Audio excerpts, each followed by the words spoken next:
All right. Hey, everyone. Welcome to Victory Condition Gaming. My name is Doug. Today on the show, we're playing Dark Places and Demogorgons from Bloat Games. And I think we're also going to feature the Cryptid Manual a little bit. I don't want to speak out of turn, but right now, the Cryptid Manual is on Kickstarter from Bloat Games. If you are interested in playing or getting a copy of Survive This Dark Places and Demogorgons along with the Cryptid Manual, check out the Kickstarter. I'll put the link in the description of this video. Please click on it. But first, let me introduce you to the GM of this actual play, that the man, the myth, the legend, the Questwise himself, Jodie Brandt. Jodie, thanks for coming on and doing this actual play with us. Thanks for having me, man. This is going to be fun. I'm excited about this. I've really enjoyed all your stuff in the past, so I'm excited to be here finally. Well, I'm excited to have you on. I love your work. You're doing some great stuff on your own channel. So we've talked a little bit, just one-on-one about the great content that you're putting out. So if anybody's watching this, go make sure you subscribe to the Questwise channel, because Jodie's doing some great work over there. So, Jodie, not only are you the GM for this session, but you also worked on this Cryptid Manual for Bloat Games. Tell us a little bit about that. Yeah, I'm the co-author of the Cryptid Manual. I worked on this with Josh Palmer and, of course, Eric Bloat being the head honcho there. I met Eric via YouTube. I started watching some of his content on his channel, and we started to talk back and forth about what it was to be a YouTuber, and just got to be good friends. And then he hit me up one day and said, "Hey, I got this game, Dark Places and Demogorgons. I want to start doing a supplement. Would you want to, do you like 80s vampire movies?" And I was like, "Well, yeah. I mean, who doesn't?" So I co-wrote the vampire source book with him. First thing I had ever published in my career of gaming since about 91, 92 when I got into role-playing. And from there I wrote the werewolf source book, and I worked on the Vigilante Hack and a few other things as well. So when the Cryptid Manual came up, I was all in. Yeah, it's a great book. Eric sent me a preview copy, and I love it. I love the subject matter, and I love the way the book's just laid out. It's like you found this like government secret like journal of all these urban legends and monsters and everything that everybody talks about, and that all these like great stories are kind of whispered and talked about. And it's just this great source book for this game, and I'm so excited. I think it's probably, if you have a copy of the base game, you need to get a copy of this Cryptid Manual, because I think they just go hand in hand. So the Kickstarter is doing gangbusters. There's still a few days left on the Kickstarter, right, Jodie? Did we lose Jodie? We might have lost Jodie. Uh-oh. He seems a little stagnant for a live Jodie. He does look. Let's take a look at the Cryptid Manual. The Cryptid Manual has 15 days left. It's already hit almost 3 times its funding goal, which is awesome. And the way Bloat Games is doing it, they are going to be sending you back. You pledge for a level, and they will send you a print-on-demand code for whichever books you pledge for. And at the end of the campaign, you just they'll take your pledge, and then they'll send you the code, and then you just have to pretty much just pay the at-cost price for the book and the shipping. And it's a great way to get books at an inexpensive price. So while Jodie's probably going to try to reconnect, let me introduce the players that we have with us tonight. We've got an all-star lineup of players, excluding myself. Everybody else is that's the way I do it here on VCG. let's go right down the line, and I'm going to start with Kristin Divine from Diced Up Games. Kristin, thanks for coming on and doing this actual play. This is the first time you've actually come on to play. I know. Wow. I know. I'm so excited. Thank you for having me. I can't believe after all this time and after you've had Tim on like 15 times. I'm just teasing, Doug. I'm just teasing. You know, I got to tell you, your agent is hard to deal with. I mean, your appearance fees, you know, you're in such demand that, you know, I'm glad we could finally make it this time. Yes, me too. Thank you. I'm really excited to play this game too. Oh, I am too. I've been looking forward to this for weeks. So I'll go right down. Let's see. The next person down the line on my screen is Mr. Ian Rollins from Freakopolis Geekery in Whitehall, New York. Ian, you might have seen Ian on our Beach Patrol actual play. Oh, yeah. Did a great job playing an 80s lifeguard. Yeah, no, you always manage to invite me to these awesome actual plays. I must be living under a rock when it comes to up-and-coming indie RPGs because I seem to just miss out on them. But That's all right. That's all right. Stick with me. Thanks to you. Yeah.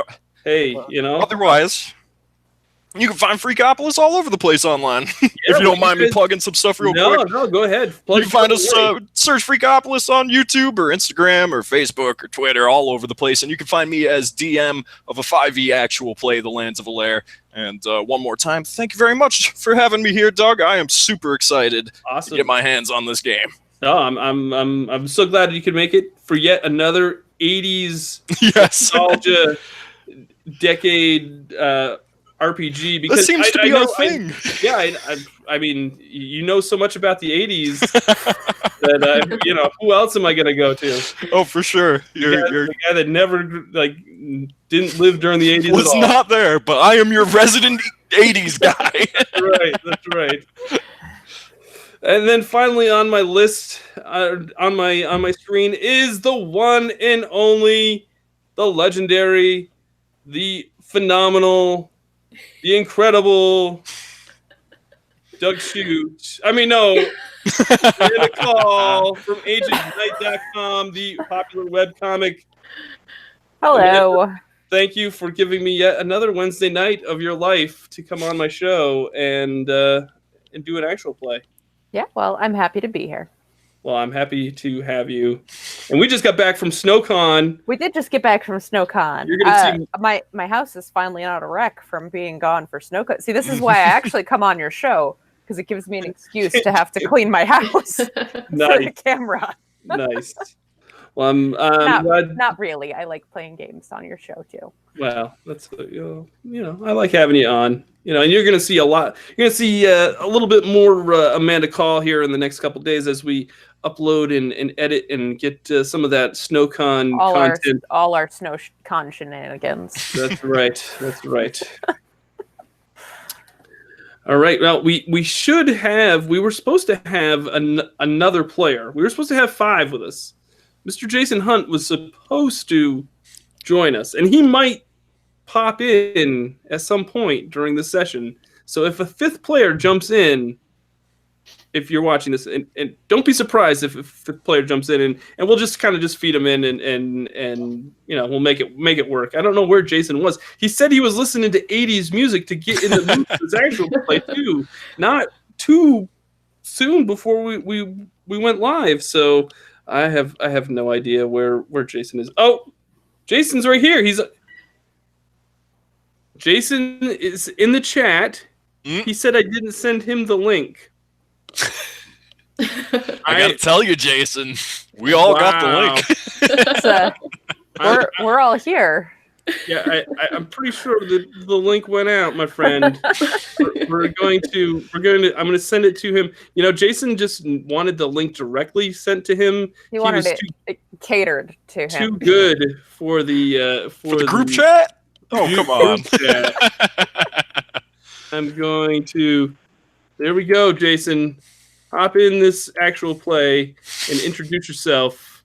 Then we'll be good to go. And then we'll be good to go. Nice. Nothing but quality programming here on VCG. So Jodie, what? Let's talk a little bit about you again, since. Yeah, sorry, I got kicked out. That's all right. That happens. It happens. Jodie, what else? You want to talk a little bit about what you've got coming up on your show?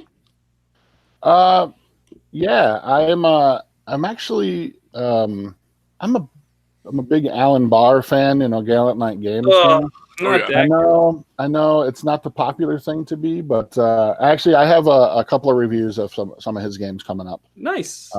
That'll probably be, actually I'm going to post one tomorrow. I have a freak day off from work, so I'm going to post up another one of those tomorrow. Awesome. But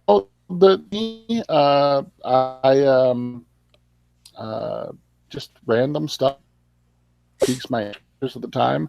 I'm going to talk some more about Cryptid Manual, try to promote some more of that. I'm going to do some exclusive sneak peeks at some of the other creatures in there as well too.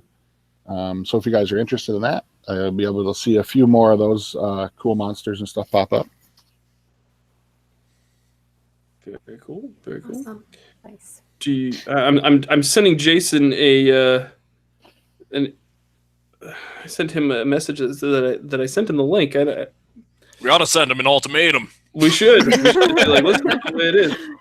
So Jodie, do you want to talk a little bit about the game itself? What Survive This Dark Places and Demogorgons is what it's we've mentioned that it's an 80s setting, kind of in the vein of maybe like Goonies, Stranger Things, that kind of vibe. Is that what this session is going to be kind of like? Jodie, think Stranger Things meets Goonies meets E.T. It's all those kind of things mixed together. It's 1980s. It's usually small town, crazy things happen, and it's usually always the kids that have to deal with it, which is kind of the running theme in that kind of 80s movies and TV shows. It's I really fell in love with Dark Places and Demogorgons because it's sort of it's a toolbox. If you look at the book itself, there's so much content there. There's so much stuff available that you could do. Like tonight, we're going to just do straight up high school teens. But you go crazy and do psychic characters, or you could add in witches. You could do the whole Charmed. You could recreate that kind of a show. It's really open and open-ended in that respect that you can do a lot of different things with it, which is what I really love about it. And you'll see that once everybody gets the Cryptid Manual in their hand, there's such a great sort of collection of different monster stuff in there. Everything from Bigfoot to crazy creations of our own to Cerberus and some mythological monster stuff as well too. So there's a lot of variety and a lot of ways that you can do some crazy stuff. Some of that crazy stuff I've been writing a zine for Bloat Games. Comes out every 2 months. There's currently 2 issues out, and it's a place that Eric lets me sort of do crazy little weird things like that. So one of the settings that we're actually going to be diving into tonight is one of the ones that I created for the zine as well too. It's called Crenshaw, Wisconsin. It's a little small. It's actually based on my hometown from northern Michigan. So awesome. Very cool. Jason, I'm just messaging Jason. He's here. I think I see him here. Oh, is he finally here? There he is. I don't know. I saw the live thing go up for YouTube, so I was like, well, this is weird. I didn't get an invite. So I looked at my Facebook, and then the last thing I said was the last thing that I saw. And I closed Facebook and reopened it, and suddenly 11 other messages came up. Jeez. So I'm going to blame the internet on this one. Yeah. See, what did I tell you guys before we went live? It's Jason. He just wants to make an entrance when Yes. Yes. It's all got to be about me. Jason, thank you so much for joining us. Do you want Finally. That's all right. That's all right. Do we want to do player character introductions now at this point? that good? I'd I definitely think be down. All right. I'm just going to go right down the list. Amanda Call, you can go first. Oh boy! All right, so sorry, I'm gonna bring my character sheet over here so I'm not awkwardly turned away from the camera. All right, so my character is named Valerie, goes by Val Caraway. She's an extreme athlete. That's the character class. Yeah, that's the character class. So basically, she's like one of these biker kids who's always never anywhere without her crazy BMX bike and constantly trying to do silly things with it when she should maybe be doing other things, but is not terribly interested in doing other things. I just want to bike around and see what kind of trouble I can get into. Nice. Jason, do you want to tell folks what your character is tonight? I'm going to be playing Stephen Daigle. He is a senior in high school, or ex-senior in high school, I guess, since we're starting the summer break now.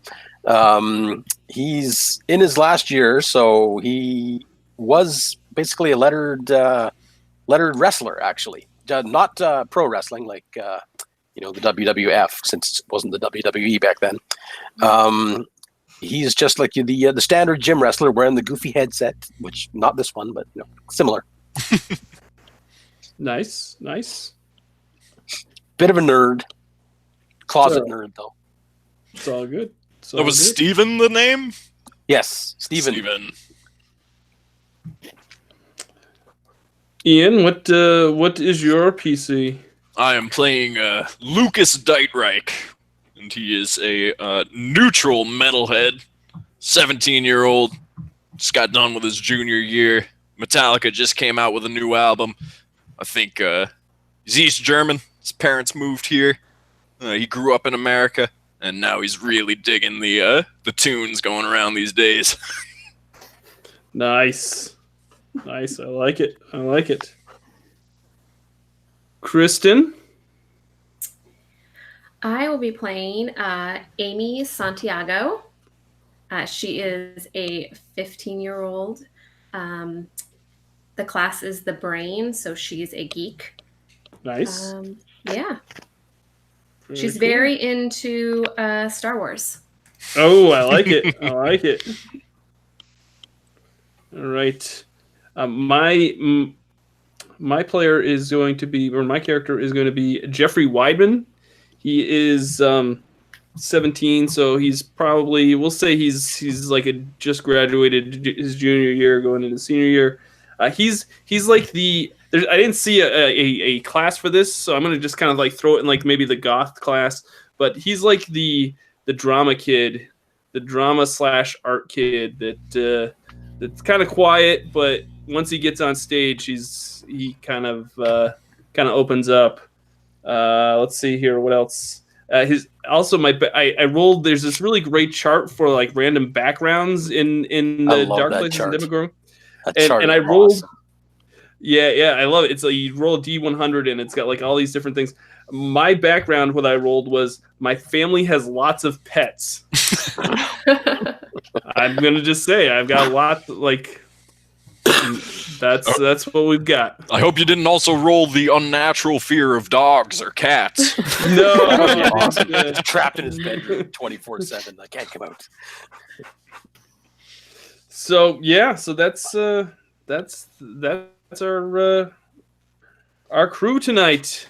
So Jodie, this is me handing the show over to you, sir, to take it as your own. So take it away, my friend. All right. So to set the scene a little bit, Crenshaw, Wisconsin is a small town of about 1,500 to 2,000 people. So it's pretty common that you would know just about everybody there, or your parents do, or you've interacted with somebody in that town at least once in your life.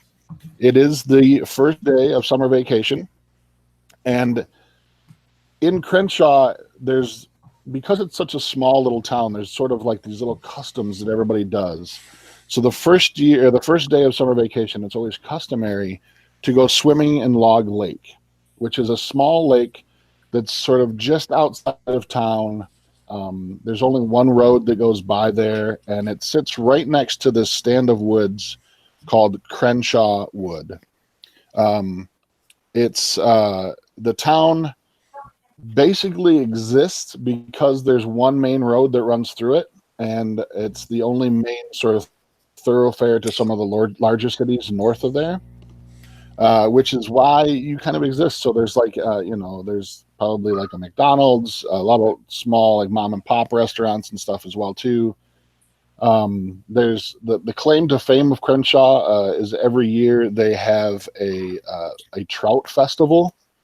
And there's a large ceramic or fiberglass trout fountain in the center of town, which every year someone always pulls the prank of filling the fountain with laundry soap so that the whole entire thing fills with suds overnight.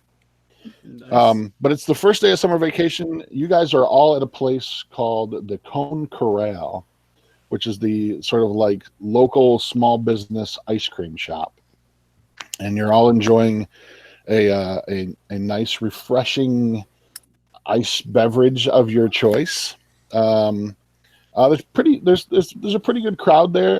It's pretty warm. I mean, for this time of the year, the place that you're at in Wisconsin, it's probably about 70, 75 degrees outside. So people are starting to gather, grabbing some ice cream and stuff. But you guys are there. Have we decided how you all know each other? Others outside of high school? Is anybody like? Are you guys friends? Are you related? How's that? How's your relationships? Well, Lucas wrestled, so he probably knows Steven. Okay. There you go.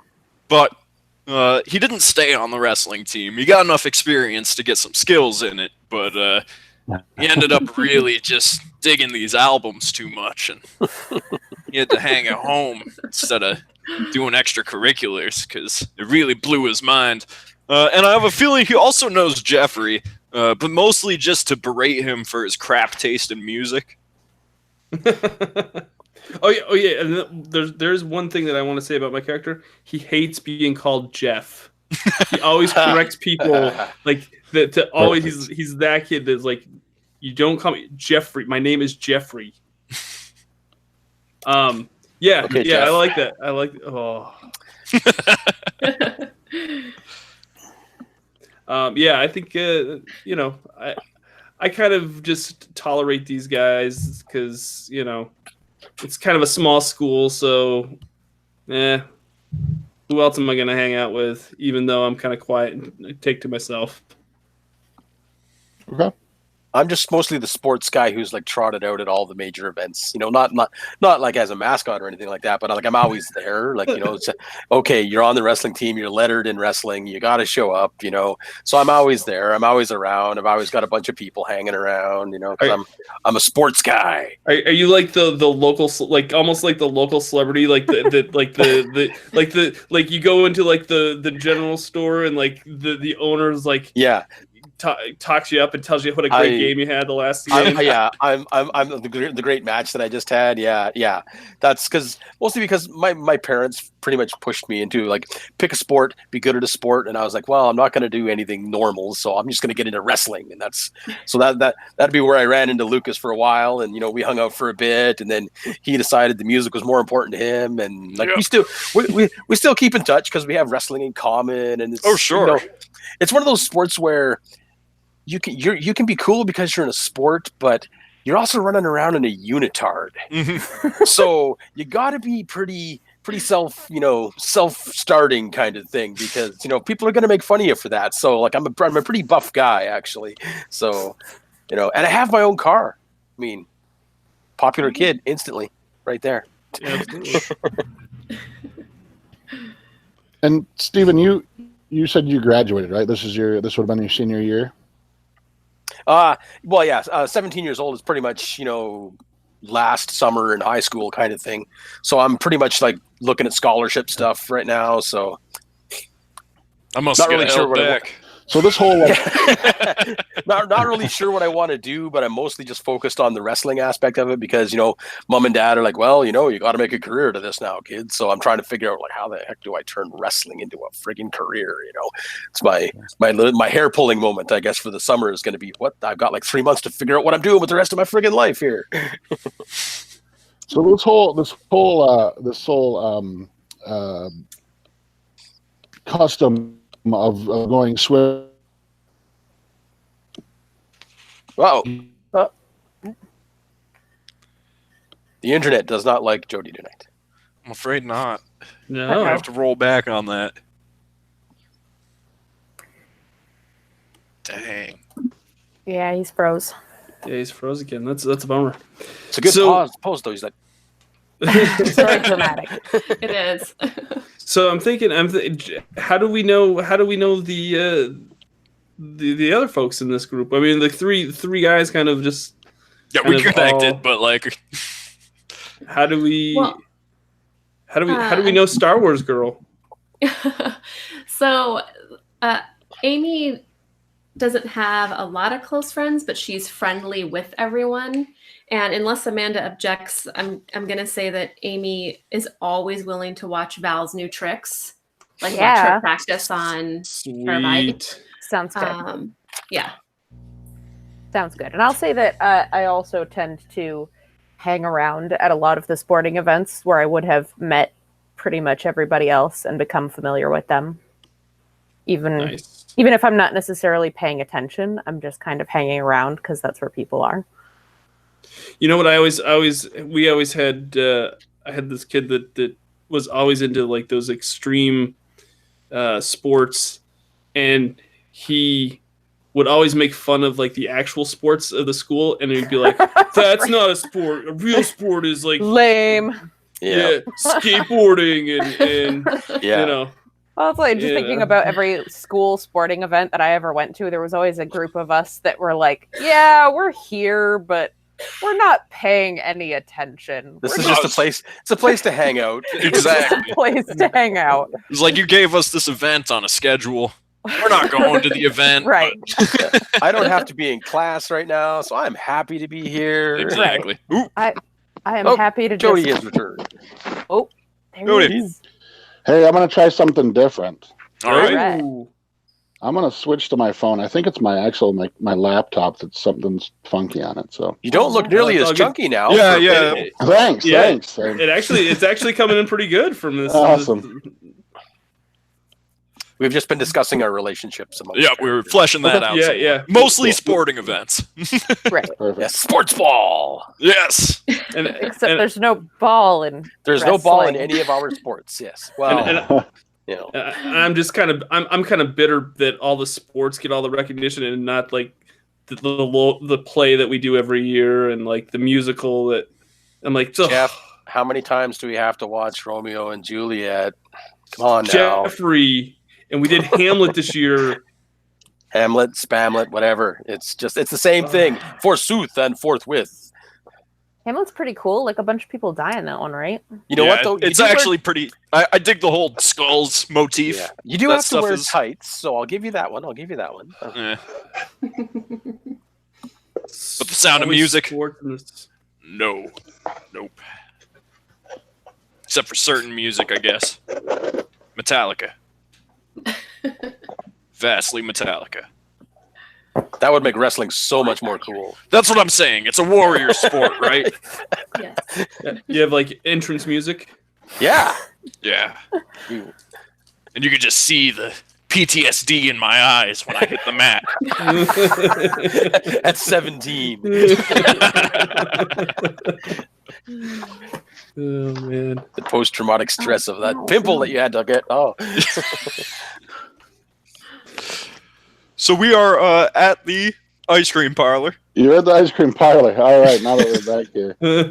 Ice cream parlor, you're all kind of hanging out. And so like I said, this whole idea of going swimming is kind of a customary thing for you guys to do on the first day of summer.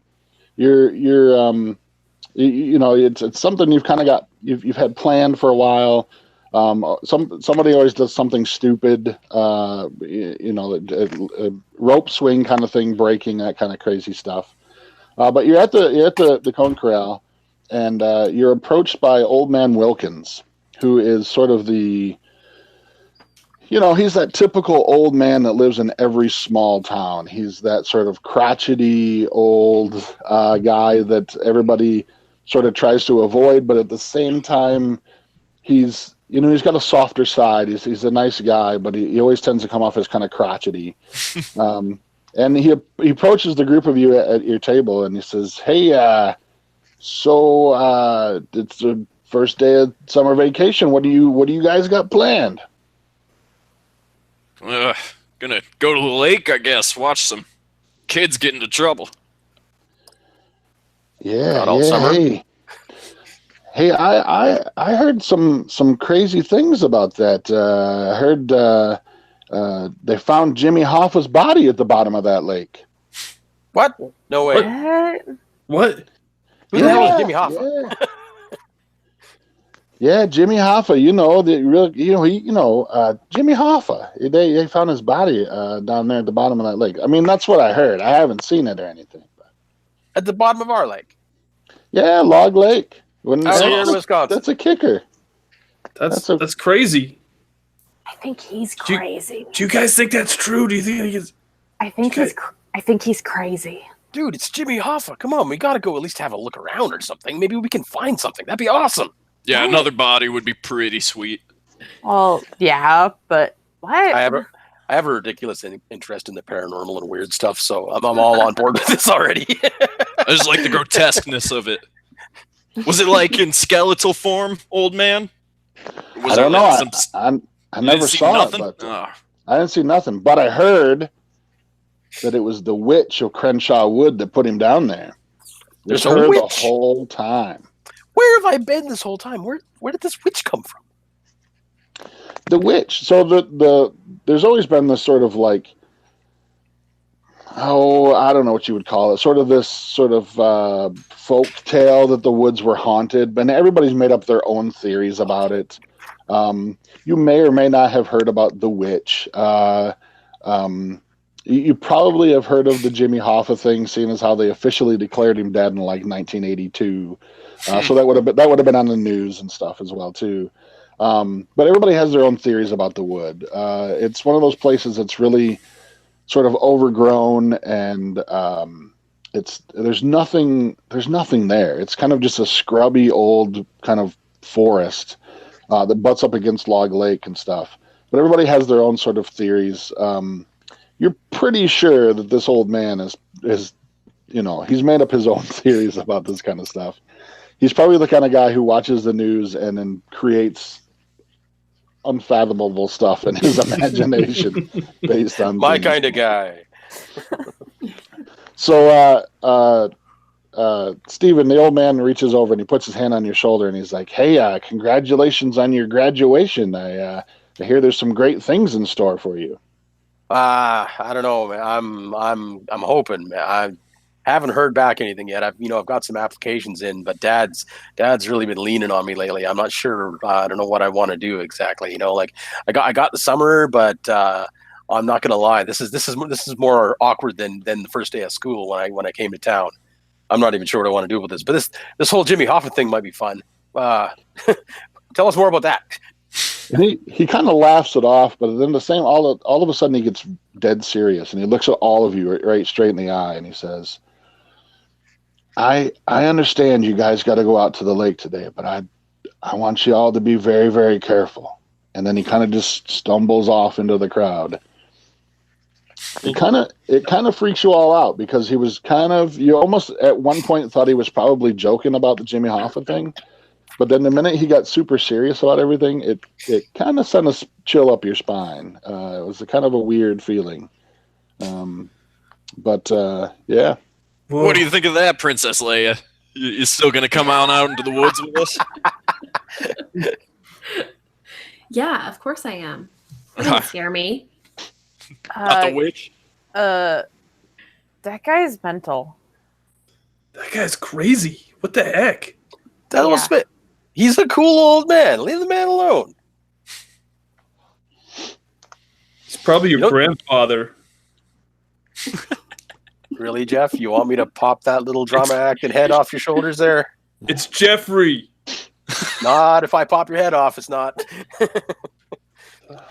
And just at that Always. time, you hear somebody's voice coming through the crowd. Hey, Jeff! Jeff! Ugh. Jeffrey, I think Jeffrey, someone's trying to get your attention. Do I You know? turn who it around and it's Mr. Rob. He's your drama teacher. is? Oh no. Oh, This guy is one of these guys that's sort of like, well, you know what? Doug, go ahead. Tell me what Mr. Rob is like. What is Mr. Rob? Mr. Rob is very, very drama teacher-ish. He's very Flamboyant.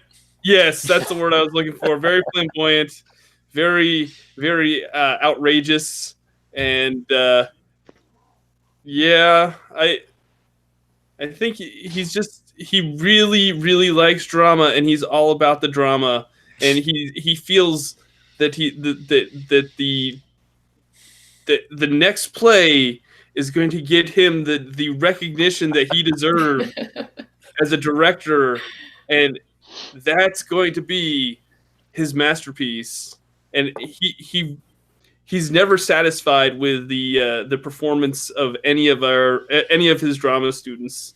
Like it's never good enough. He's one of those directors that's like, give me more, I need more. And so he's that teacher. Okay, so he's so much drama that he comes over, kind of works his way through all the people and sits down on the table. Not on the seats with you guys, but like on the table. So he's sitting on the edge of the just table. lean back a bit, like, okay. I kind of picture him as being like crazily dressed, like maybe he has like a yellow shirt and a red blazer on or something, like Yes, totally outspoken kind of thing. So he sits down on the table and he looks around at all of you and he's like, hey, so first day of summer vacation, I suppose you'll all be going to the lake, huh? Yeah. Yep. Well, I heard that there was some trouble down by the lake today. I don't know if it's a good idea. Maybe you guys should wait a couple days till everything kind of clears off. What's What the was the trouble? fun in that? We He's just like, keep. well, I mean, we should listen to him. he's like, well, I don't want to say anything, but do you guys remember Billy Boggins? Billy Boggins. Billy Boggins. Name ain't familiar. I Billy- think I the guy- wrote. Yeah. Do I know him? I want everybody to make me make a D20 roll for me, each everybody, and let me hear what you get. I got a 16. Okay. I got 4. Oh. I have a 13. Okay. I rolled a 14. 1. All right. So, Doug, Geoffrey and Stephen, you guys have heard of Billy Boggins before. He was a guy that moved into town probably 5 or 6 years ago. He had a little bit of a renown as an explorer and a mountain climber. And he was always, and Stephen, you took a little bit of interest in him because he was always, like when you would meet him at the local restaurant, he would be talking about some of the trips he'd been on and some of the crazy stuff he had stumbled upon. Kind of a little bit of a conspiracy theorist. Oh, my kind of guy. Sure. So he would he would tell stories of him hiking in the mountains and stuff, and he would, I saw these strange creatures. And he'd always have some kind of crazy story to tell that had a little bit of supernatural twinged into each one of them. So that's Billy Boggins. He's kind of a newcomer to town, but he was very outspoken and very much the sort of outdoorsman explorer. So Mr. Rob leans back and he's like, yeah, so I heard that Billy got hurt over there at Crenshaw Wood, and the police are over there right now. So I don't even know if you guys can get to the lake or not. Well, I mean, I got a car. We could drive over. I mean, But you think they got the road blocked off? Like the beach and the boat launch is closed? Yeah. I guess they've got that whole area kind of shut down right now. Oh. Bummer. Wow, that's crazy. Well, I mean, that sucks. How we can't not go to the lake. I mean, come on, it's just it's what you do. I mean, we've been doing this ever since we got into high school. Come on. I know, but maybe you kids could go like tomorrow or the next day or something. I mean, I just want you to be safe. Is it supposed to rain tomorrow? I thought I saw it was supposed to rain tomorrow. Yeah, I mean, it might. I want you guys to be careful. I care about all you, and I want to make sure you're all safe. That's all. Right. Well, I guess 3 things. 1, poor Billy. Sucks for him. 2, I'm going to the lake tonight. And 3, you ever put on a play that didn't have any sort of risk or adventure in it? Yeah. I mean, you got me there, Lucas. Hey, you know what we could do? We could go, and whatever we figure out, we could come back and we could tell you about it, and maybe you could write an original play. Hey, that doesn't sound like too bad of an idea at all. Yeah, it could be it could be not just muscles, man. Not just muscles. The Ballad of Cremshaw Lake, the pile of trash. Maybe we work on the title a bit. It's got a special ring to it. I kind of like it. Hey, I just want y'all to be really safe. And hey, Jeff, I just want to let you know that auditions for Annie are coming up pretty soon, and I'd love to see his Daddy Warbucks. Oh, I would love to see him as Annie. Can I get a copy of the script in advance? Yeah, sure. I'll bring it over to your house next week. Excellent. Thank you. I'll make sure to practice. I'm going to nail those auditions. All right, kids. Well, be safe. I'll see you soon. Thanks, Mr. Rob. And isn't Mr. Rob the greatest? The second Mr. Rob walks away, I biff Jeff on the back of the head and I go, Daddy Warbucks! He's the greatest something, that's for sure. Yeah. He always asks to do like one-on-one like tutoring with me and like to go over my lines. Okay. It's the Give greatest. him more! Give him more!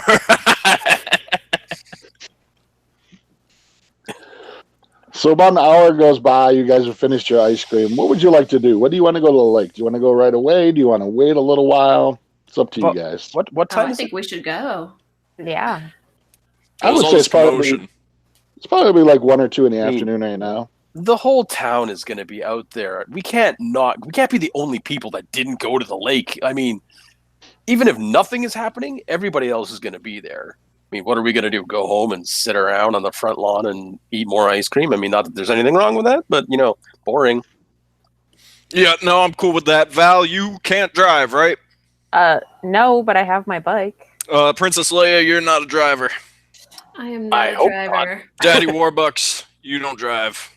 No, I just have my bike. That's it. I do, so I get shotgun. That is a really clever way of claiming shotgun. Yep.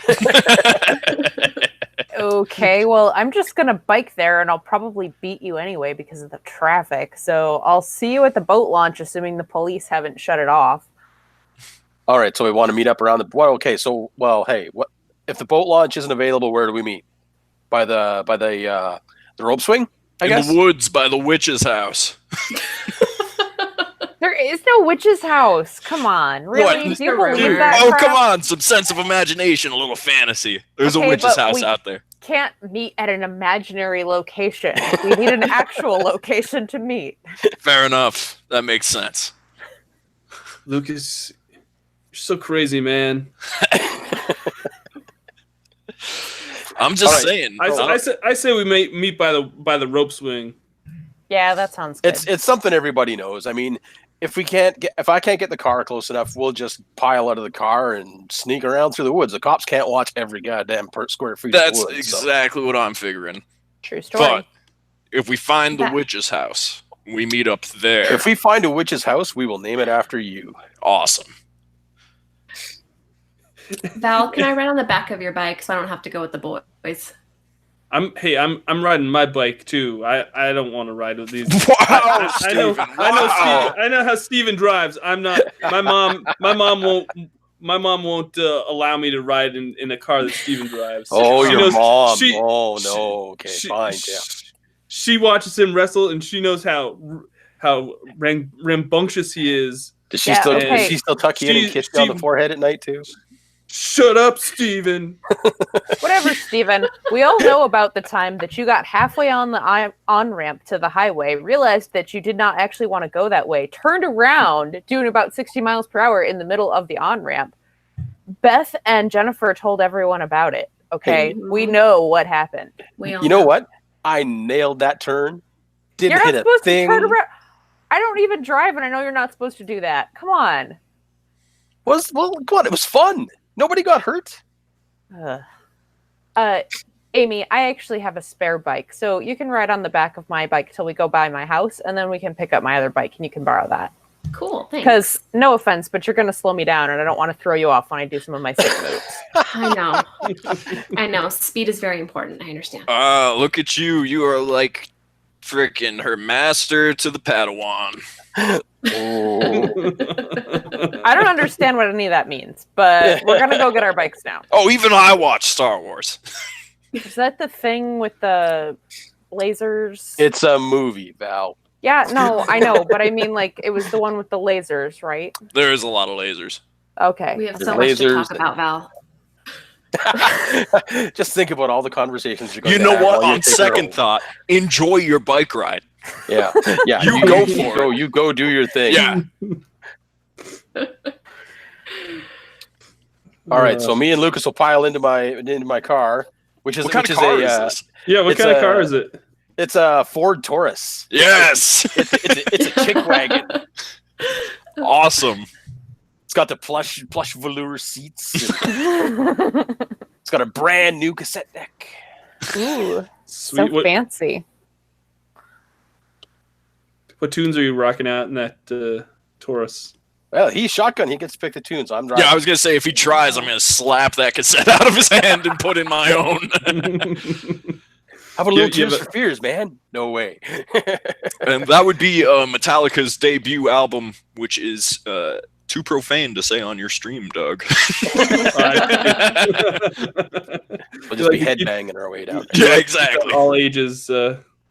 I'll be listening to it like I'm enjoying it, and like halfway through the album, I'm gonna be like looking at him like, what the fuck? Your ears aren't wrong with you? bleeding yet. What You're is not this? doing it right. Hey guys, sorry about that. It's all good. That's all right. So We're we- just discussing how we get to the lake. All right. So we've determined that the two guys are going to take their car. They're going to take Steven's car. I'm going to take my Huffy over to the lake. What? My Huffy. That's the brand name of the bike. It's the name of my bike. Oh, that, that's why I don't know anything about what that is. Then okay. Sorry. I graduated from bikes when I was 12, so. Yeah. No. This is like the bike that I had since I was 12 because. So. And then the two ladies are going to be going over to Val's place and then a spare Yeah. bike. Right, because I have a spare bike. Yep. Okay. Like I said, the lake is at the sort of the far end of town on the outskirts. You got to go down this sort of dirt road to get to it. You guys have been here before. I mean, like I said, this is always a summertime activity, but it's more of a pond than a lake. It's sort of lots of lily pads and weeds, and there's nobody really fishes on it. So it's covered in, the bottom of it's covered in muck and slime and stuff. But We all just hang around on the shore and act like we know what we're doing. yeah, there's a little boat launch, but it's not one of those places that a lot of people fish on, or if they do, it's not. They're doing it for pretty small fish. Nobody ever catches anything. Yeah. Yeah, exactly. Or if they do, it's a log or something. Hence the name log. So you guys, it takes a little while to get out there, but you get out there, and when you kind of come around the bend in this dirt road, and there's a cop car sitting there, and it's Officer Jenkins who is sitting outside of the cop car. He looks kind of bored. Are we all running into this guy, or is it just me and Lucas in the car? Just you and Lucas in the car. I'm sorry. Oh, okay. Well, I'll pull up and roll down the window. And are we familiar with all the officers in town? Yeah, pretty much. There's probably like 4 of them. So I kind of figured for a town. Steven, what the hell are you doing, man? These guys hate me. Well, what do you want me to do? Run the blockade? Come on, it's not Drive Star on Wars. down. God, you do the talking anyway. I turn the music down, but press my head up against the speakers. I'll roll down the window and lean my head out and be like, "Hey, Officer Jenkins, what's going on, man? We're trying to get to the lake." he's like, "Yeah, boys, I'm sorry, the lake's kind of off limits today. Why? What's going on? Can't release any information yet, but it's not going to be. It's going to be a couple days before anybody gets to come back out here." A couple of days. It's the first day of summer vacation, man. Like, we got to get up to the lake. I know. I knew this was going to cause problems, but I can't let anybody come down the road. Now, you guys know Officer Jenkins is kind of like he's sort of the Barney Fife of the police department in Crenshaw. Oh, Lord. He's not the smartest guy in the world. You're pretty sure you could somehow trick him into letting you in there if you tried hard enough. Okay, Officer Jenkins, I'm going to make you a deal here. It's just real super quick and easy. We just need to get to the lake. I got a camera in the back. Me and my buddy here, we got to take a picture by the lake so that we can say we were there, okay? That's all we got to do. We'll be in, we'll be out of your hair. No one even needs to know we were there. I promise you we'll be back in like less than 30 minutes. And I might even be able to get you some beer from my dad's place. He's not home right now. I don't know where he's gone off to. You know what? Cold beer does sound pretty good right now. Yeah, it is hot. Yeah, make roll a d20 and give me add your charisma modifier to it if you have one. I do have a +1. Okay. And I got a 15 with the +1 added. What was it? I'm sorry. 15 with the +1 added. Nice. All right. So he's like, all right. It's got to be quick though. All right. Yeah, no problem. We'll hustle down there. We'll take the picture. We'll be right back. When you get down here to the fork, there's a little fork in the road. I know you've been there before. I need you to go to the right, go around the back side of the lake, and you'll be fine. Just keep it low key. Sure thing. Yeah. Nope. Just a picture and we're gone, man. All right. And he hops into his little squad car and pulls it ahead far enough that you can kind of squeeze your car behind. Alrighty. I will zip on down the road. Nice job, Steven. We totally whiffed that. How's everyone else going to come meet us? They're on bikes, man. They go through the woods? Yeah. Dude, bikes are small. Have you not That's seen true. a bicycle? No, I've seen them. It's just... And Amy's like 15. She's like 3 feet tall. You see, well, the thing is, if we just keep on driving, I'm figuring that's a bit of a missed opportunity if our friends here have to go through the woods and there's a witch about. Why don't we make that happen for them, huh? Well, they're going to make their way here. It's an idea. I say we park this car, make our way on up, dude, we're not driving the car much further down the road than we need to go. Officer What's-His-Face is all comfortable with all that, and then you go find some twigs and various rubble. Okay. Branches, maybe. Yeah, just stick it on me, and I'll go spook them. On you. Why do I have to find this stuff and stick it on you? Go find your own twigs. You now notice that Lucas has a well-drawn into joint. Oh, God. That is going to kill me when he smells my car, man. Yeah, I'm sorry. Just a quick question. I would imagine, whether or not going left or right at the fork is going to take us to the rope swing. Words. Yes. So if you were to go to the right, it basically takes you around to the backside of the lake, where there's like it's like a lover's lane kind of thing, kind of an overlook on the lake. I am If not you go taking to the Lucas left, there. if you go to the left, it actually takes you around to where the boat launch is, and it's where the forest butts up against the lake, and the rope swings there. That's where they want me to stay away from. Correct. Okay, so what I'm going to do is we're going to go down the right-hand fork, and then the first car-sized place that I can find to get the car off the road, that's where we're going to stop, and we'll just like park the car off the road, just out of sight if someone happens to drive past the fork kind of thing. Okay. And then Sure. we're gonna hoof it over the rest of the way, and we'll arrange the witch thing on the way. So while you guys are doing that, the rest of you are coming up on bikes, correct? Is that what I heard? Yeah. Right. Yes. Okay, cool. So you get there about, I don't know, 20 minutes later or so. As you come around the bend, you see Officer Jenkins leaning on the back of his cop car again. Now he's smoking a cigarette. Again, he looks really bored again. We should maybe not go up to him. No, let's go around. Yeah. Yeah, let's isn't it I think there's a path through the woods right over here that gets the shortcut to the rope swing. Oh yeah, there's all sorts of paths. Let's take the path, because maybe something really bad did happen, and old man Wilkins was right.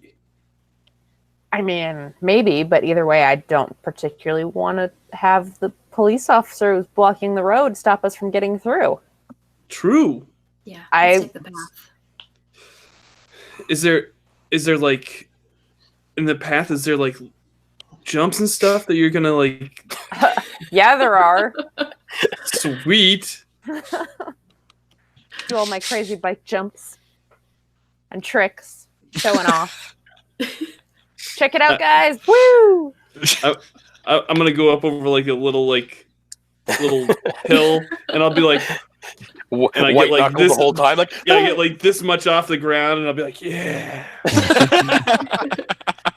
pro BMXer. yeah. Yeah. Cool. So you guys are cruising through the woods. It's not so much a path as it's sort of just like enough of a clearing in the trees that you guys can make it through. And there's plenty of little like jumps and stuff that you can make. You're kind of goofing off, screwing around. Let's see. Val, make a dexterity roll for me. Roll a d20 and add your dexterity modifier. I think I'm gonna not use this d20 anymore because that's a total of 6. Okay. So you go to do this cool little jump to kind of show off. And as you do, the front tire catches on something and you flip over the front of the handlebars and land flat on your back. Oh. No, Val, Amy's gonna rush over to administer first aid. I'm Val- fine. this is kind of embarrassing. You're not so much hurt by it as you're more sort of embarrassed by it. Because you're pretty sure you had this. Like this should have been an easy trick for you kind of thing. Yeah, I don't know what happened. I'm fine. Thanks anyway. Yeah, I don't know. What is there like a stick back there or something? Did there like a stick that got caught in my wheels? Like what I is don't the see deal? one. I don't That- see one anywhere. That doesn't even I don't know, So when- man. There must have been some loose gravel or something. I don't know. When you That's guys not look at right. her bike, there's the front tire. There's looks like a thick vine has sort of wrapped itself around the inside of the spokes on it, and that's kind of what tripped her up and knocked her down. oh, What? wow. Where did Val, it come from? look, what's that? I don't know. I didn't bike through anything like that. I mean, I haven't even seen any plants that look like that out here. Is that poison ivy? Don't touch it. You're gonna break out with poison ivy if it's poison ivy. I don't think that's poison ivy. I don't know. Amy, does that look like poison ivy to you? It doesn't My look mom. like poison ivy. Hey. Does it have 3 leaves? Because my mom says if it has 3 leaves, it's poison ivy. Do you have any No, idea how there's many not. plants have 3 leaves on them? That's the dumbest thing I've ever heard. My mom wouldn't make that up. Yeah, My mom's she very would. Your smart. mom's dumb too. Jeez. Oh. I'm gonna start ripping it out of trying to rip it out from around my Your tire. hands are gonna get all poison ivy. I'm warning you in It's advance. not poison Don't ivy. listen to me, Val. Whatever. I'm not gonna listen to you, Geoffrey. So how long have Steven and Lucas been waiting through this? It's been about 15, 20 minutes. You guys are sort of in position, as it were. Yeah. Make a. You think you can hear them coming through the forest. You hear this sort of like leaves crunching kind of noise coming from ahead of you guys, and you all kind of hunker down, ready to pull this thing off. Now, describe to me what you look like now with these leaves and sticks. So Lucas has the classic metal hair, really long blonde hair, which he has taken and just messed right up and stuck twigs and leaves and poison ivy all throughout, and or maybe, and he already kind of has this rather rough disposition given his clothing, torn up jeans and sleeves ripped off. So he takes mud and stuff and covers his face and truly makes himself try to look horrifying, at least as best he can, and leaves his eyes just this beady white and hears them approaching. Is it truly them? Yeah, you hear. Steven, what are you doing while he's doing this? I've taken my Letterman coat off and flipped it inside out, so you can't see like the school colors or anything on it. It's just the inside of the coat facing out now. And I've taken and made like a crude cross kind of thing through the arms and through the bottom, so that it looks like my coat's like way out like this, kind of thing. And I've put it stick down my back, and it's like sticking up over my head like this, so my silhouette is just massive like that. And I've just got my face is all hidden by the coat, like I can just kind of like see out of the flaps of it a little bit. And I'm just like ready to rush out into the area there. So you hear this crunching coming towards you guys, and you're all hunkered down, ready to go. And it gets closer and closer and closer. And just when you think they should come stumbling out of the woods, the rustling stops. It just ends. What? And what's really eerie is you realize for the first time that the forest is entirely silent. Like after that rustling stops, there's no birds chirping. There's no other sort of breeze blowing anything. It's a really eerie feeling. And you're sort of still like that anticipation, like you're kind of like still holding back that giggle kind of thing, like you're ready to pounce. But nothing seems to happen.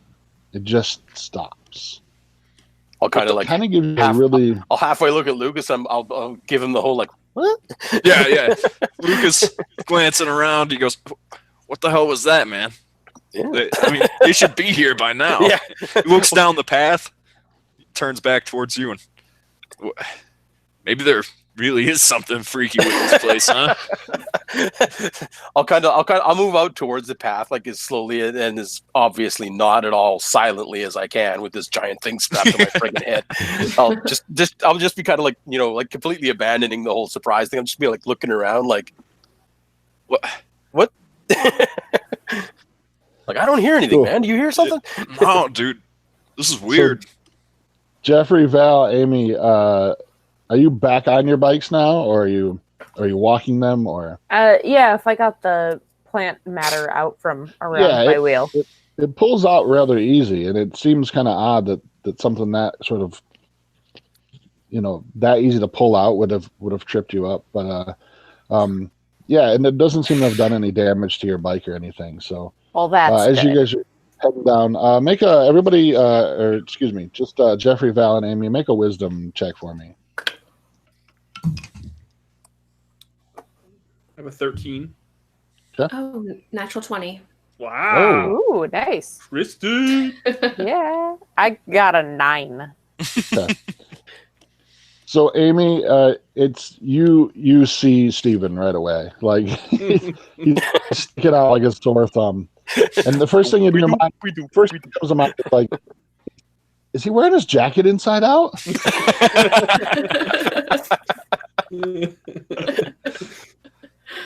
Steven? What are you doing?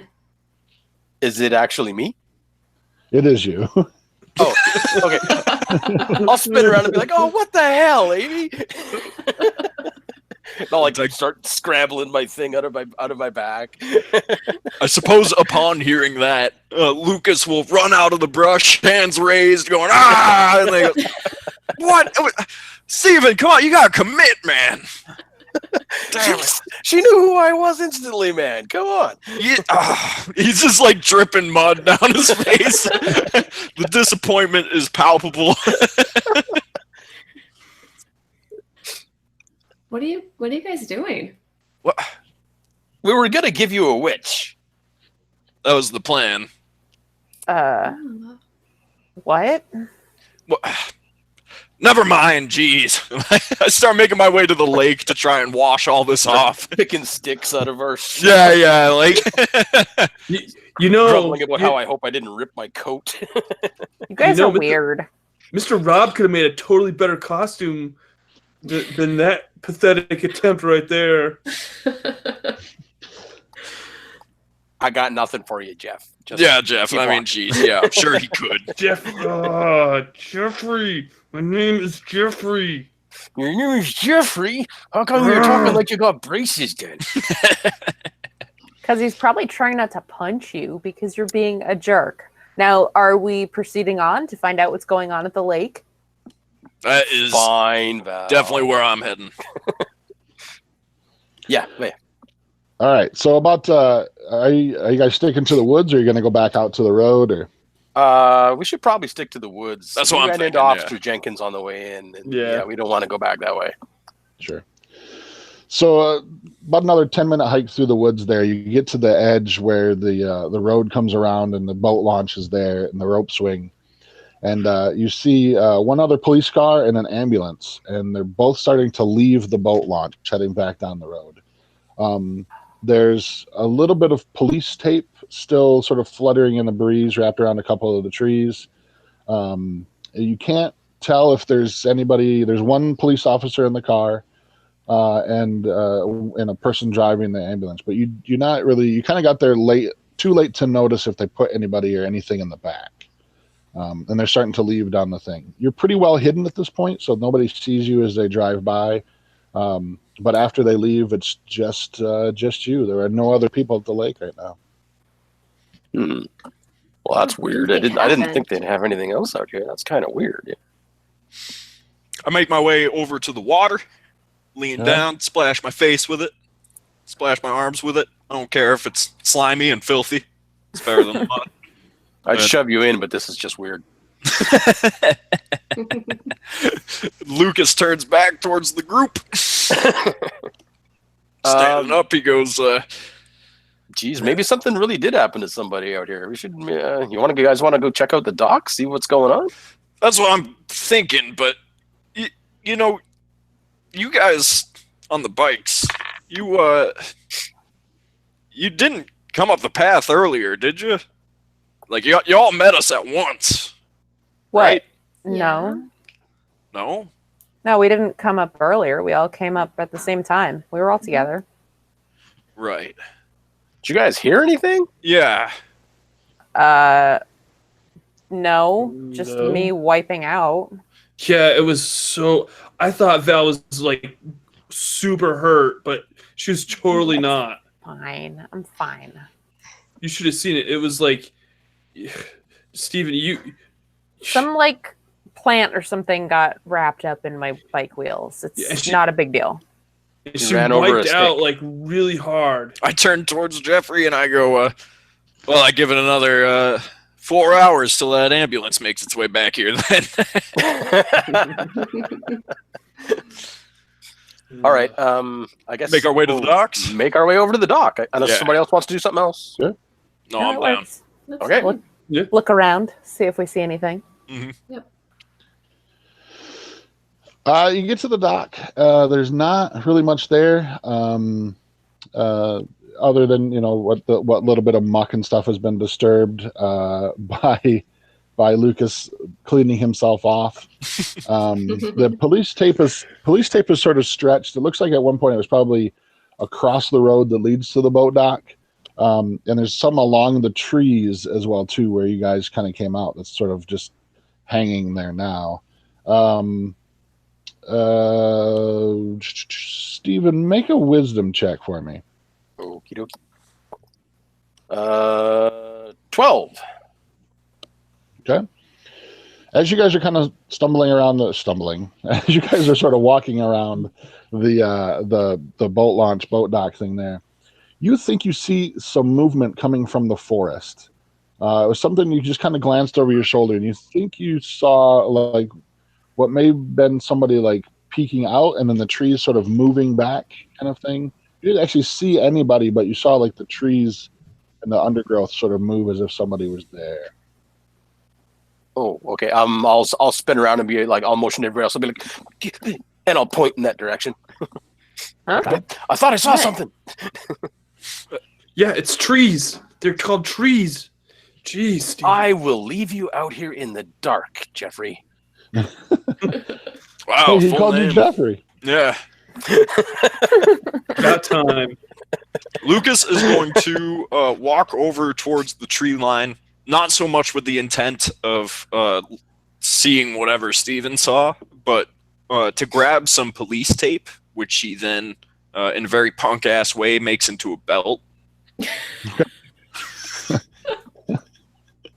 So you're saying like your pants, Do not cross. your pants are like a Police line. yeah. Do not cross. It's like a So you want no one near your pants? That's not how Listen, you there's get a no date, dude. good way to. If it's a crime area, it's not good either. So there's no good way to interpret this. I'm not going for the goody two shoes look. Maybe you should like wear it like a headband. No, I'm digging it this way. All right, whatever. More power to you, man. I could have hooked you up with one of my girls, but no. Okay. Nah, that's fine. As you're grabbing the police tape, roll a d20 for me. All right. Let's start some crap. At 5. Awesome. Wicked Now paper. roll a d6 for me. Uh oh. Yep. Oh, it's a weird D6. A 1.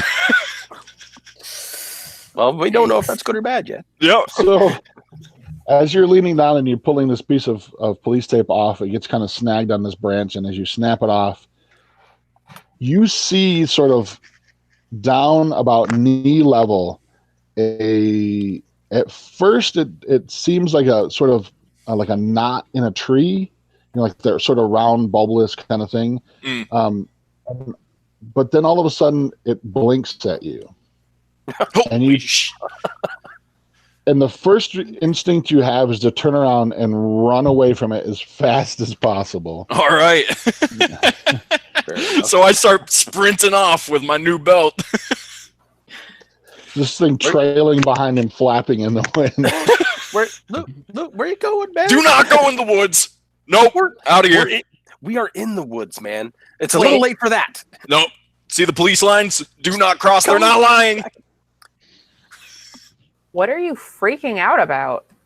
You walk in there, Amy, and find out. Or Val. Well, I mean, Amy can walk in there. I don't necessarily need to go in there. I'm okay. I'm fine not going in there. What happened? Did you see some poison ivy? I've already seen some poison ivy. No. Have I calmed down by now? Made my way down the Yeah, is he stop running or the coaster? Just trying to get a few words before I'm gone. Like, I'm out of here. He actually kind of runs back towards you guys and is sort of behind you. He's trying to put himself as much distance between him and the woods as possible, but the lake is behind him, so he can't really go too much further. Okay. A little out of breath, he goes, there's something. There's definitely, I don't know, like a huge rat or a living tree. You saw a huge rat? I don't know. It was like, I don't know what I saw. Okay, it was like wood that looked at me. I'm going to grab a nice hefty branch. Okay. There's plenty of those laying around the edge of the lake. It's all right. I don't know. It's hard to describe, but it's freaky. Okay, it's super freaky. And with that ambulance, those police cars, like, what the hell is going on here, guys? Well, where is whatever you saw? Like right where you were It was stealing right police over there. tape? I'm sure it's gone now. That's the way it works. I'll put my hand on Lucas's shoulder and be like, okay, man, I got you back. I got a stick. I will club anything that comes at you. You just lead us back to where it was. I pull out my pocket knife. Fully expecting I'm just going to be like bopping him on the head when we get there. And with my pocket knife out and pointed out as if it was a much larger weapon and a bit of a wrestler's stance, I at least make my way to conjoin with the rest of the group. We'll grapple it. Yeah. And peer into the woods once more with Steven at my back, at least. Is it there? Jeffrey, Val, and Amy, what are you guys doing? Are you following up there with them? I'm going to be in back of those guys. I'm just going to be like, I'll be into it, but I'll just be like, I'll definitely let those guys get whatever's coming to them first before. Oh, thanks, Jeff. Yeah. Agreed. So you guys cautiously approach the edge of the woods, and Steven takes his stick and kind of pushes back the leaves, and you don't really you just see a bunch of other sticks and undergrowth and ferns and whatnot. And as you guys are sort of like waiting for this thing to sort of leap out at you and tear out your throats, Val, you see a little further into the woods at about head height, there's a piece of blue, looks like cloth, like maybe a part of a shirt or something snagged on the trees. Hey, do you guys see that? What? We're up there. Look, it's like a piece of fabric or something. It's probably one of those like property marker things that they put out there. No, it doesn't. Those are usually like pink or orange or something. This is blue. I'm gonna go check it out. All right. Okay, well, since there's no eyeballs or anything blinking at us. Yeah, I don't know what the heck. We'll go check out this. Because we can, you know what? We can see this, Lucas. Yeah, you just wait. Lucas is constantly turning around 360 as we make our way through the woods, glancing about at the ground. 10 minutes in the wilderness, he's broken. It's about, the piece of cloth is about probably 25, 30 feet inside the edge of the tree line. And you guys get there, and it's definitely, it looks like a part of a sleeve of a shirt. There's actually like a button where the cuff would be. It's just kind of hanging, like snagged onto a stick there. How the heck did that get way up there? Sick. Whatever dude was here went sleeveless. I like his style. This is kind of weird. Like, who leaves part of their shirt in the woods? Do I remember anybody at the Cone Corral in a blue shirt? No. Okay. This looks almost like it might be part of it's definitely part of a long sleeve shirt. It's like maybe like not really a work shirt, but like an outdoor kind of a shirt. Not flannel, obviously, but that's that type of a thing. Oh man, what if that's Billy Boggins' shirt? That's the kind of crap he wears. Billy Amy's Boggins. gonna look around to see if there's any other clothing or anything else she can see. Okay, make a wisdom check for me.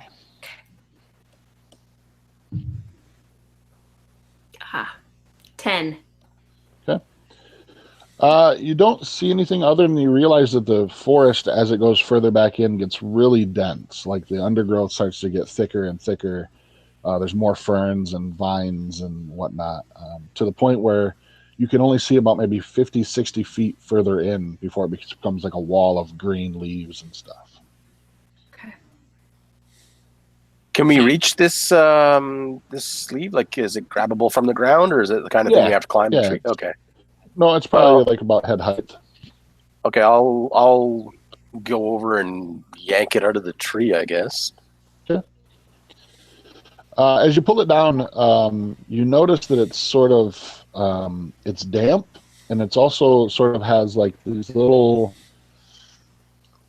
holes in it as if it were like maybe snagged on thorns or something. It's kind of torn a little bit, and then obviously it's torn off from the shirt as well too. But you notice it's got these little sort of like thorn-like tears and holes in it.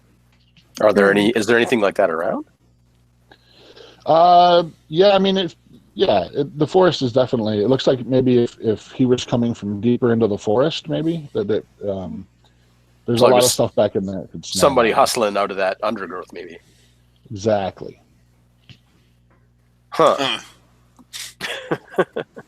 Well, what do we want to do with this, guys? We want to keep poking around out here, or Well, who else is gonna do it? We should Cops definitely already left.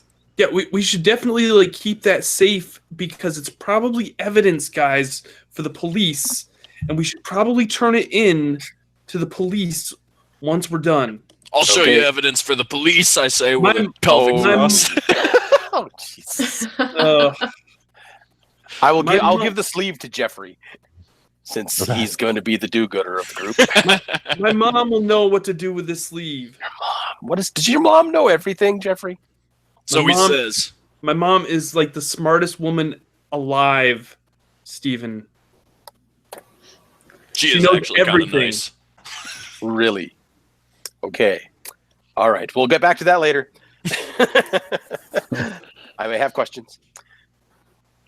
All right. So, what, Val, Amy, any ideas? We going? We coming? We moving? We going? I mean, we should look around here somewhere. Yeah. There's got to be something else to see. Yeah.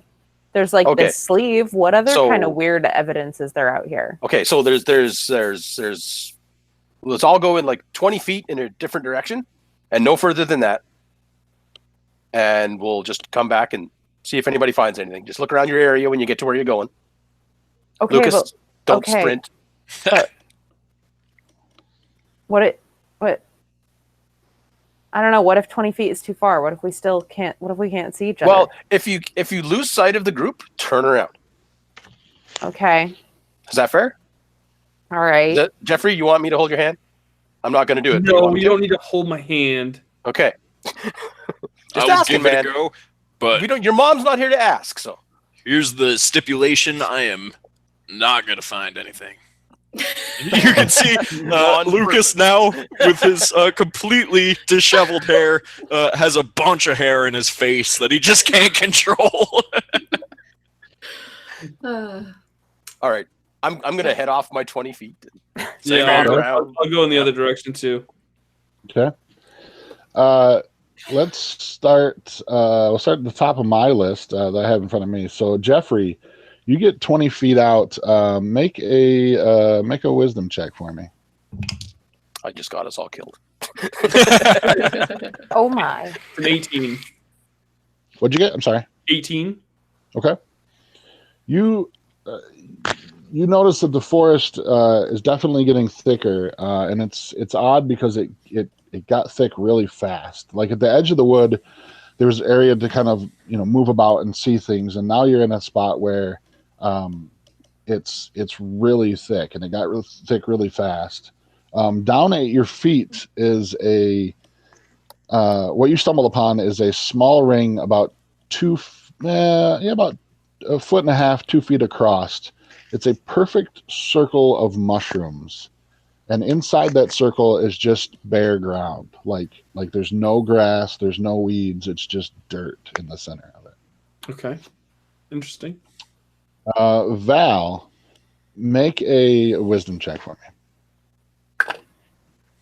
Oh my word. I got a 1 again. You have a fireplace right behind you. Throw that D20 in there. That was a different one too. Oh, sorry. Oh my goodness. Get a bigger collection. Buy I've got new dice. don't worry. I've got lots. I'm gonna Okay. just start working through them because this is pathetic. But yeah, I rolled a 1. Okay. You feel a sharp sting in the side of your neck. Almost as like you ever been bit by a horsefly before? Yes. Oh yeah. It's that kind of sting. Ow. Roll a poison save for me. Oh boy. Okay. That's not better. Why am I cursed? Oh, hey Val. I give you a +2 to your saving throw. Oh, nice. Okay, Snazzy. so how exactly does this work again for rolling the saves? So what did you roll? So I got what was the bonus you gave me? +2. +2. So I rolled a 5. Okay. What? So that's... and what's your poison save score? Bad. 11. Okay. You feel... You instantly get sort of a wave of nausea. You get a little weak and a little disoriented. You're not even really sure what, like it's just a pain in your neck, and when you pull your hand away, there's a little drop of blood on your fingers. But yeah, you start to feel a little woozy, like you put your hand on a tree and kind of hold yourself up there for a second. I don't feel good. Amy, make a wisdom check for me. A 5. Okay. This will end well. You feel the same thing, a sting in the back of your neck. And again, same thing. You start to feel a little woozy and a little sick to your stomach. Lucas, how about you? Make a wisdom check for me. Let it be known, I'm throwing at a -2. Oh my. Which means I'm throwing a 16. Oh, Not nice. that bad. Oh, hey. Okay. Yeah. You, where you're at, you see the trees. You're still a little shaken by this whole encounter you yeah. had as well too. So there's two trees that are sort of like grown together in front of you. They're not very big, maybe an inch apiece, but they sort of like are intertwined together, almost in a perfect like helix kind of shape, growing up out of the ground, which strikes you as really, really strange. Like this That is isn't like a super weird. normal. Yeah, it's not like a normal sort of growth pattern. Not that you probably have a lot of experience with trees, but I can see this yeah, is abnormal. yeah, this is a little weird. It's starting to make you feel a little tense again. You get that sort of feeling like you might want to bolt again. Yeah, the second I see that, I turn around and start walking back. Stephen, make a wisdom check for me as well. Okay. 15. Okay. As you turn, you don't really find anything where you're at, but you decide to turn back around to see where the group's at. And as you do, you see a small shape. It's probably about 3 feet tall or so, sort of dart straight towards where Geoffrey was at. But like I said, it's through the undergrowth. It just kind of like quickly darts in between where all of you would have been centrally located. Okay. I'll holler Jeff's name and say, "Jeff, look out!" And I'm gonna turn around and be like, "It's Geoffrey!" And dies. Last words.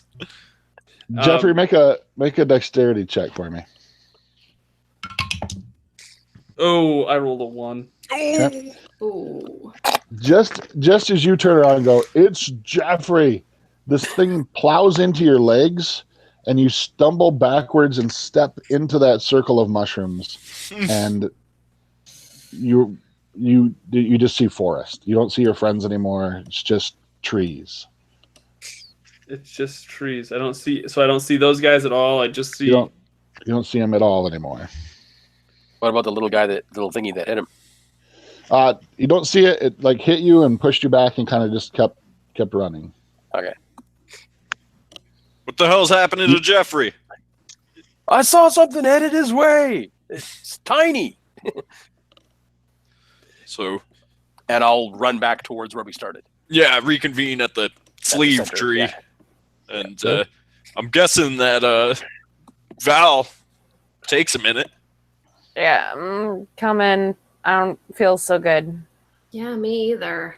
What happened to you two? I don't know. I get stung or bit or something. Does it look swollen? It feels kind of swollen. I don't feel good. Does it look swollen at all? I don't know. It does. It does. It looks like as if like a giant bee had stung her in the neck. It's sort of swollen. It's probably about inch and a half Holy! around. All right then. And What? Amy has the same thing. Yes. Yeah, does this look the same? I hope it doesn't look like that. Oh my god! I grab Steven's shoulders and bring him close to me. I go, "It's going after the women." All right, Val, Amy, Geoffrey, all gone. Oh. Ouch. What are you talking about? I got stung by like a hornet or something. No, Wait. Val. That Amy, was are not a you- hornet. That's way too big for that. Where the hell is Geoffrey? Yeah, where'd he go? I Did he get don't, scared? I don't know. Did he run off? I hope he Well, didn't get I saw stung. something going towards him, and I yelled at him, and he turned around. Did he actually get to yell back before this happened, or no? You did get to hear him say, "It's Geoffrey," and then you kind of Okay. heard a little oof as he got. All right. Well, I'll look off in the direction that he went and be like, Geoffrey! What? I Can I didn't notice. I was kind of stumbling. I don't know where Can he I went. hear? Can I hear them at all? You can, but it sounds almost as if like if they were really far away. Mhm, It sounds like maybe like almost like they're on the other side of the forest, kind of a sound. Okay. But you can't see them, and they can't see you either. Mm. Well, here, let's go. God, let's go look wherever he went. Yeah, what was it that was going towards him? I don't know. I didn't get a really great look at it. I turned around and I saw it was coming at me, and it went past me and headed towards Jeff. It was, I don't know, like the size of a German Shepherd kind of thing. We talking like a giant rat-esque creature? What? No. I don't know what it was. It looked like it was a tiny little thing, like maybe a kid almost or something like that, you know? I don't know what the heck it would be doing out here, but It was definitely what little glimpse you got of it was sort of childlike in shape and nature, but it seemed very at home moving through the undergrowth and stuff. I do have the paranormal skill. Can I make a roll on that? Just maybe get Absolutely, yes. I do too, just in case. Okay. Yeah, go ahead, guys. As Both- do I. Also However, investigation. what I would like to look into is as we make our way down the path and I see the circle of mushrooms, could I pull out one of my Metalhead occult books? If you pick one of those, I will knock you on your ass. This isn't some Not the time, mythology Lucas. book. This is a occult book, he says, as he grabs a black leather-bound looking notebook-esque thing out of his pocket and flips it open, looking at some little scripts and scribbles, and I suppose all through paranormal, specifically looking at the mushroom circle. Okay. To which I am throwing a 17. Okay. What did the Stephen and Amy? What did you guys get? I also got wow. Okay, never mind then. Yeah, right. Wow.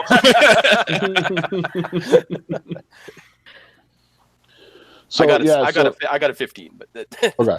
That's still good. So Lucas, Think. you kind of stumble upon this page, and your jaw kind of drops, and you spin the book around to show it to Amy and Stephen, and you're like, "This is totally a fairy circle." there's a joke in there somewhere. It's a circle of mushrooms. I don't get it. Why is it a fairy circle? Because the What? book says so, damn it. This is a good book. It's Geoffrey fell in it. what I don't. they But- have mystical powers and stuff, okay? Like, What like Tinkerbell? I don't know. I'm just saying, one, we don't mess with it, and two, and I step on it. What? Yeah. What? Not on the mushrooms, but in Oh. the circle. Well, leave Gonna say, leave the book. We don't mess with it. Steps on it. What? Messing with it? So you step inside the circle, Yep. and the rest of you see him sort of fade, and then just sort of disappear into the forest, like just What? sort of just disappears. Can I take the book Yes, his book, as he steps through, his book does fall onto the ground where he was standing. What? What just happened? I got nothing. I don't know. Wait, but you saw him like disappear, Yeah, right? I'm not drunk. He just vanished. Is this where Geoffrey fell? It's got to be. Okay. I mean, he'd be laying around here crying about something if he wasn't. We should not go into that circle. We should. Wait, what? But Did you what say are we shouldn't not? We should not go into that Oh, we circle. should not. Okay. But Val? but how are we going to get everybody else out? I don't know. Like, you guys got golf balls growing on your faces, necks. I'm okay, but Kind of itchy. like, if we go home without these guys, we're all boned. Like, we will never be allowed out of the house again. I guarantee you, Jeffrey's mom will lose her crap. Well, Grounded forever. Pretty Does sure Lucas the- has parents. I don't know. I've never met them.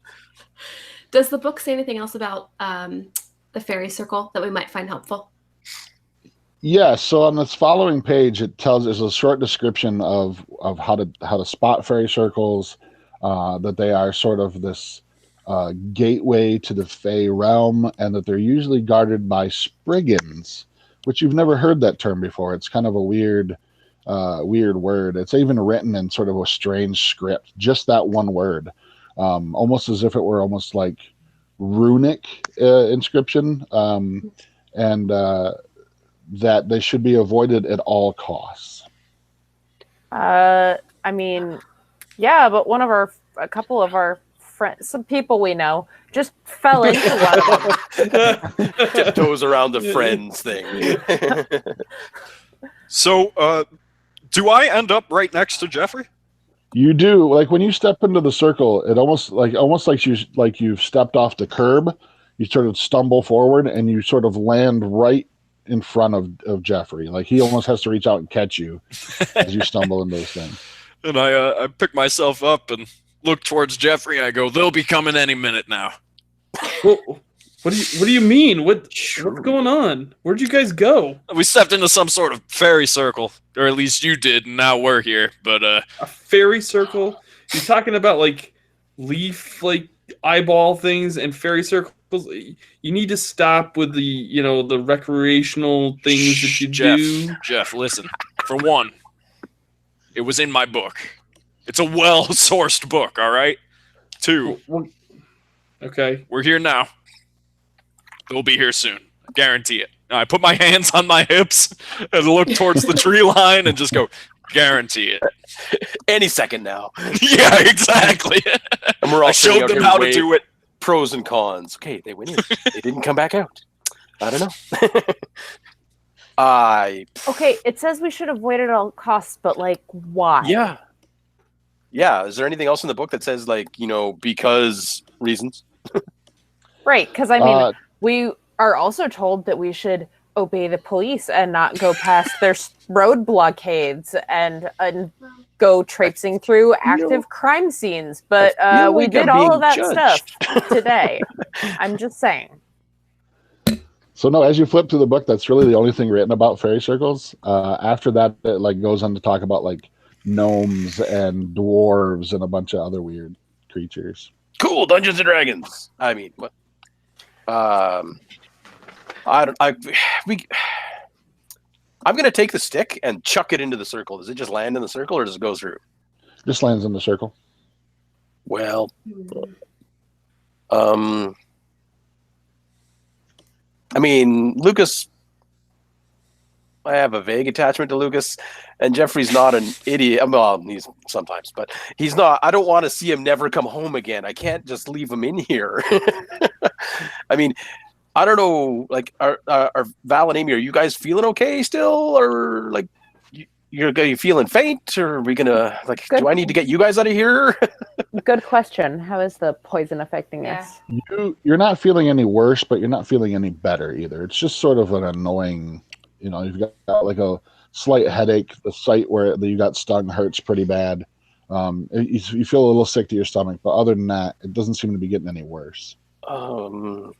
I mean, not great, but we can soldier on if we have to. Let's okay. give it like I'm assuming I have a watch or something.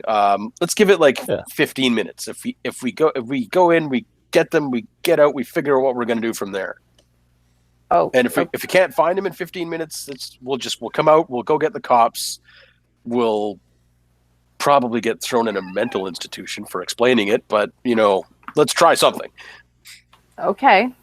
I mean, I don't really have a better plan. Yeah, you go into the circle. Yeah, just for like a couple of minutes to look for it. If they could come out, don't you think they would have already? Unless there's something awesome going on in the circle. I honestly, Amy, I had not thought of that. That is an excellent point.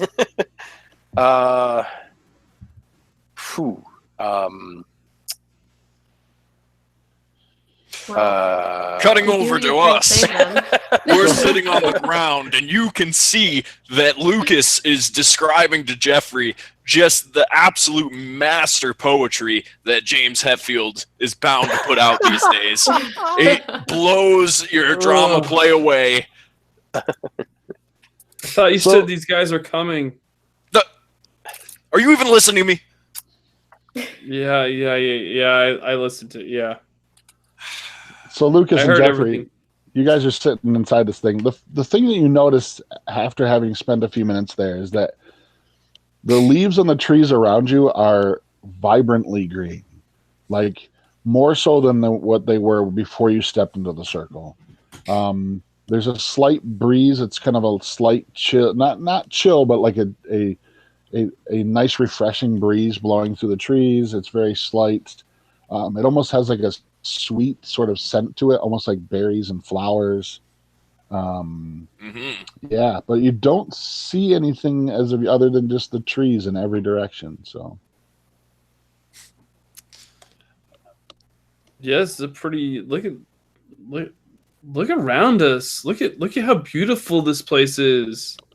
This is like one of the stage sets that we had in the last the Wizard of Oz that we played 2 years ago.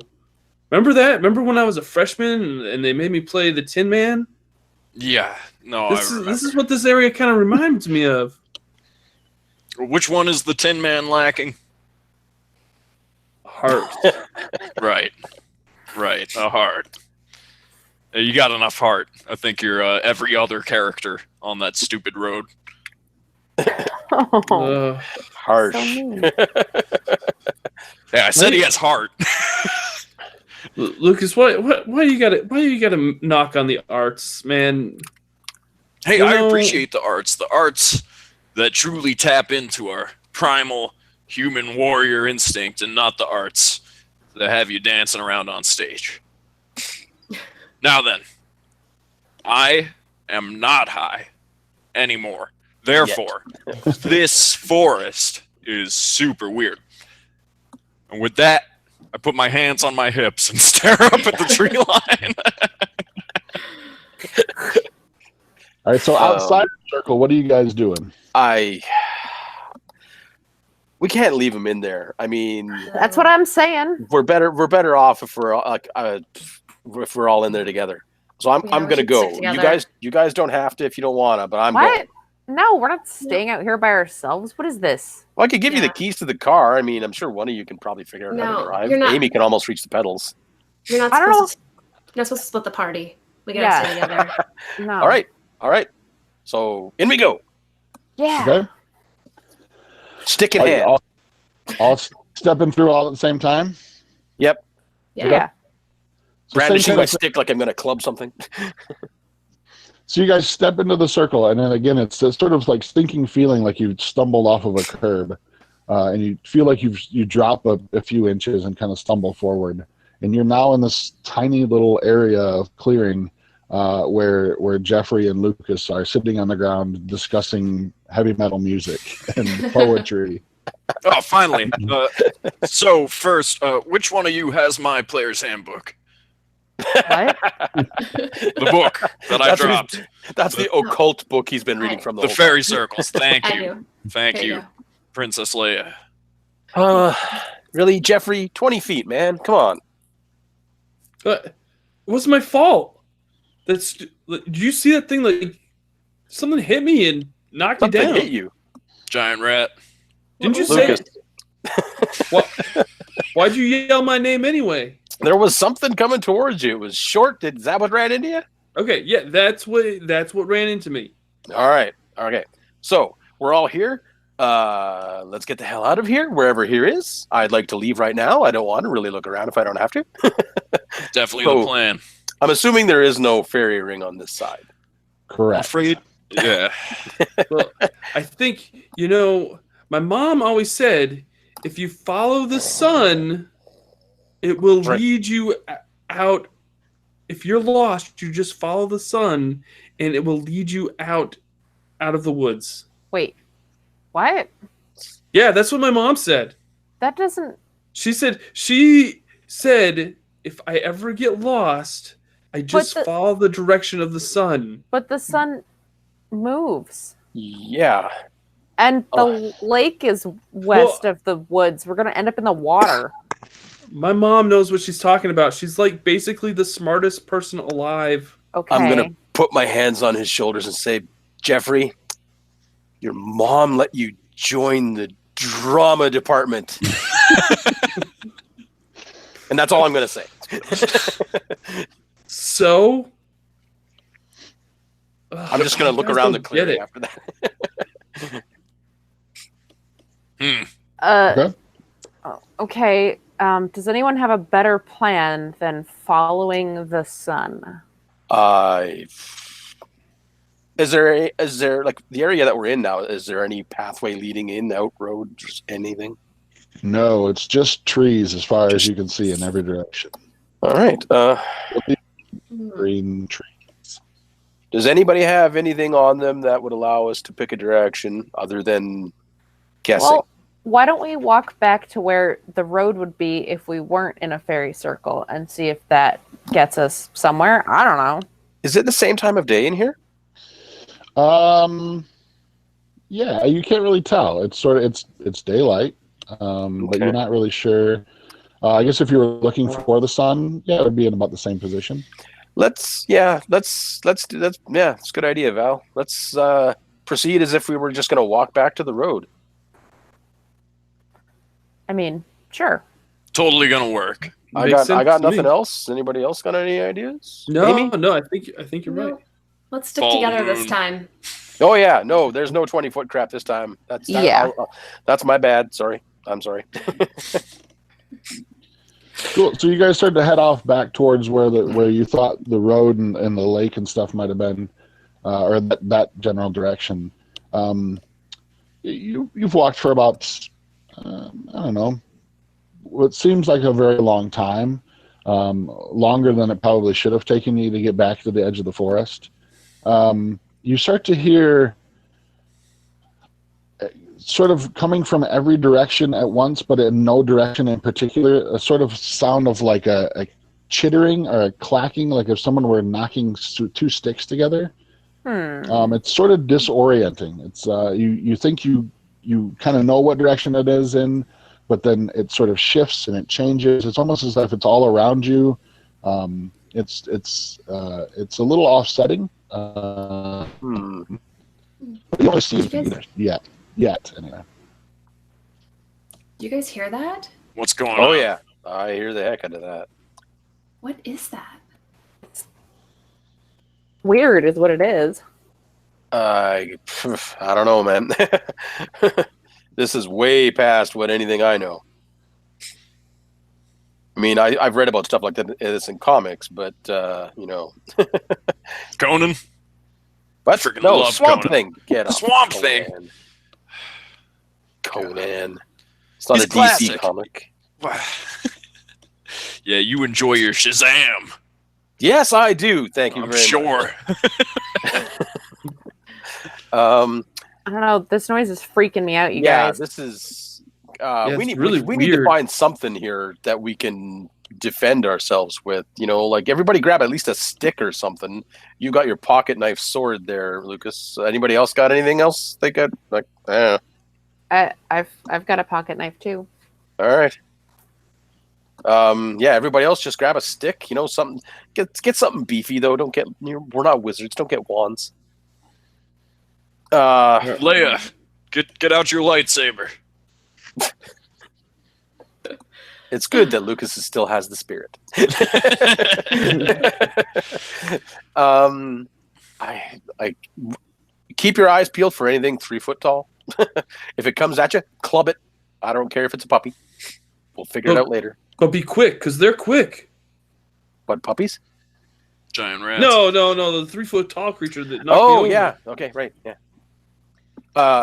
We'll just keep soldiering on in the direction we think we're going anyway.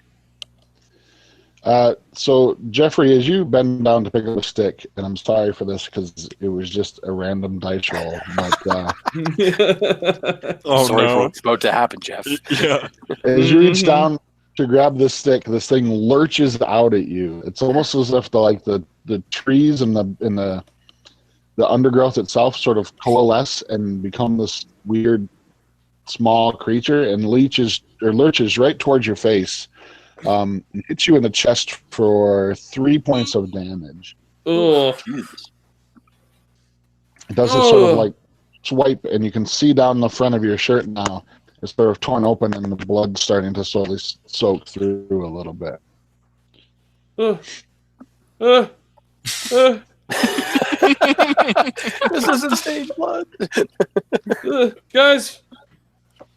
Oh my God, what happened? This is a new shirt. My mom's gonna kill me. What happened to you? This little creature just lurched out and he swiped at me, and he got right here. Is it still there? You don't see it. It just lurched out, swiped at him, and ducked back into the tree. God, I am done with this. I grab Steve and I go, listen. These things are way below our weight class. We should easily be able to out-wrestle these guys. Dude, but they got claws. Look at this. I'm bleeding.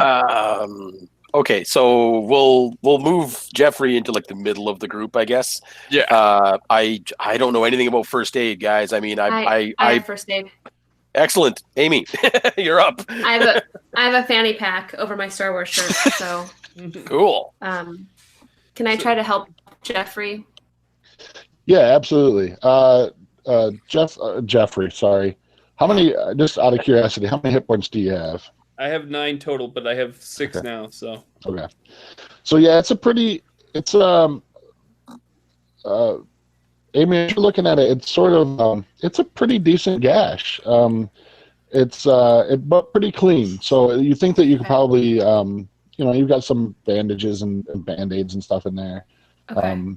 You think you could probably wipe it clean and stop it from bleeding? I'm gonna take my shirt off, and I'm gonna be really self-conscious, and I'll be like, yeah, no, and my one chest hair is I'm gonna be like, is obliterated now. Yeah, I'm like, oh, dang it, it's gone. I was growing that all summer. Here, Geoffrey, let me put some band-aids on this. Oh. All right. I have Luke, Leia, or Darth. Which band-aids do? Actually, you know what? You need all three. You need all three. You need all three. I have three band-aids going across my chest. Yeah.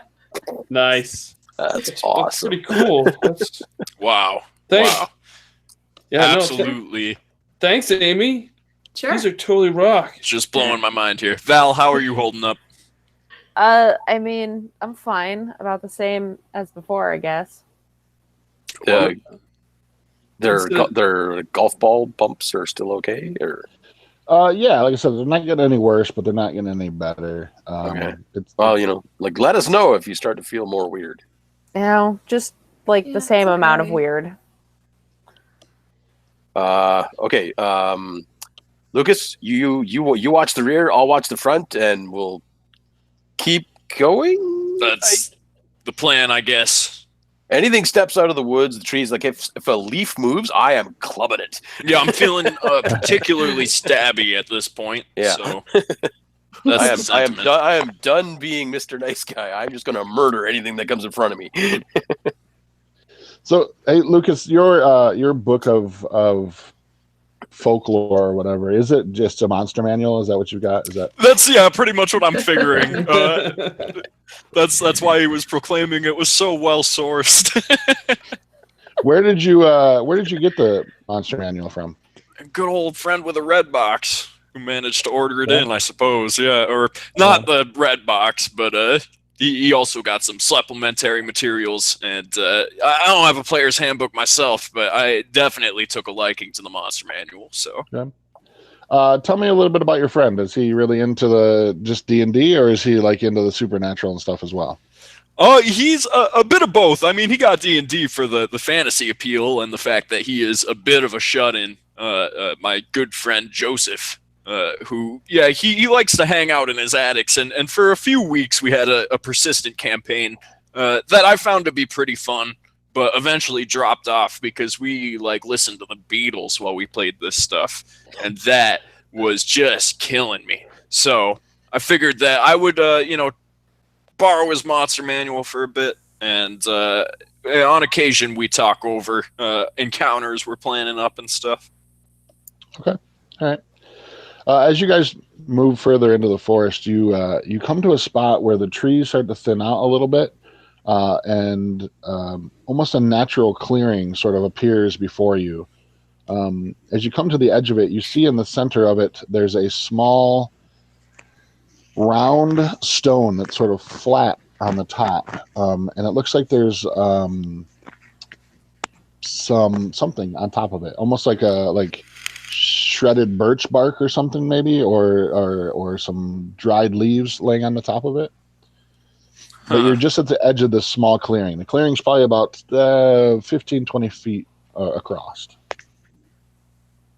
Hey, Nobody go in the clearing. Yeah. Circles have not been good to us so far. Yeah.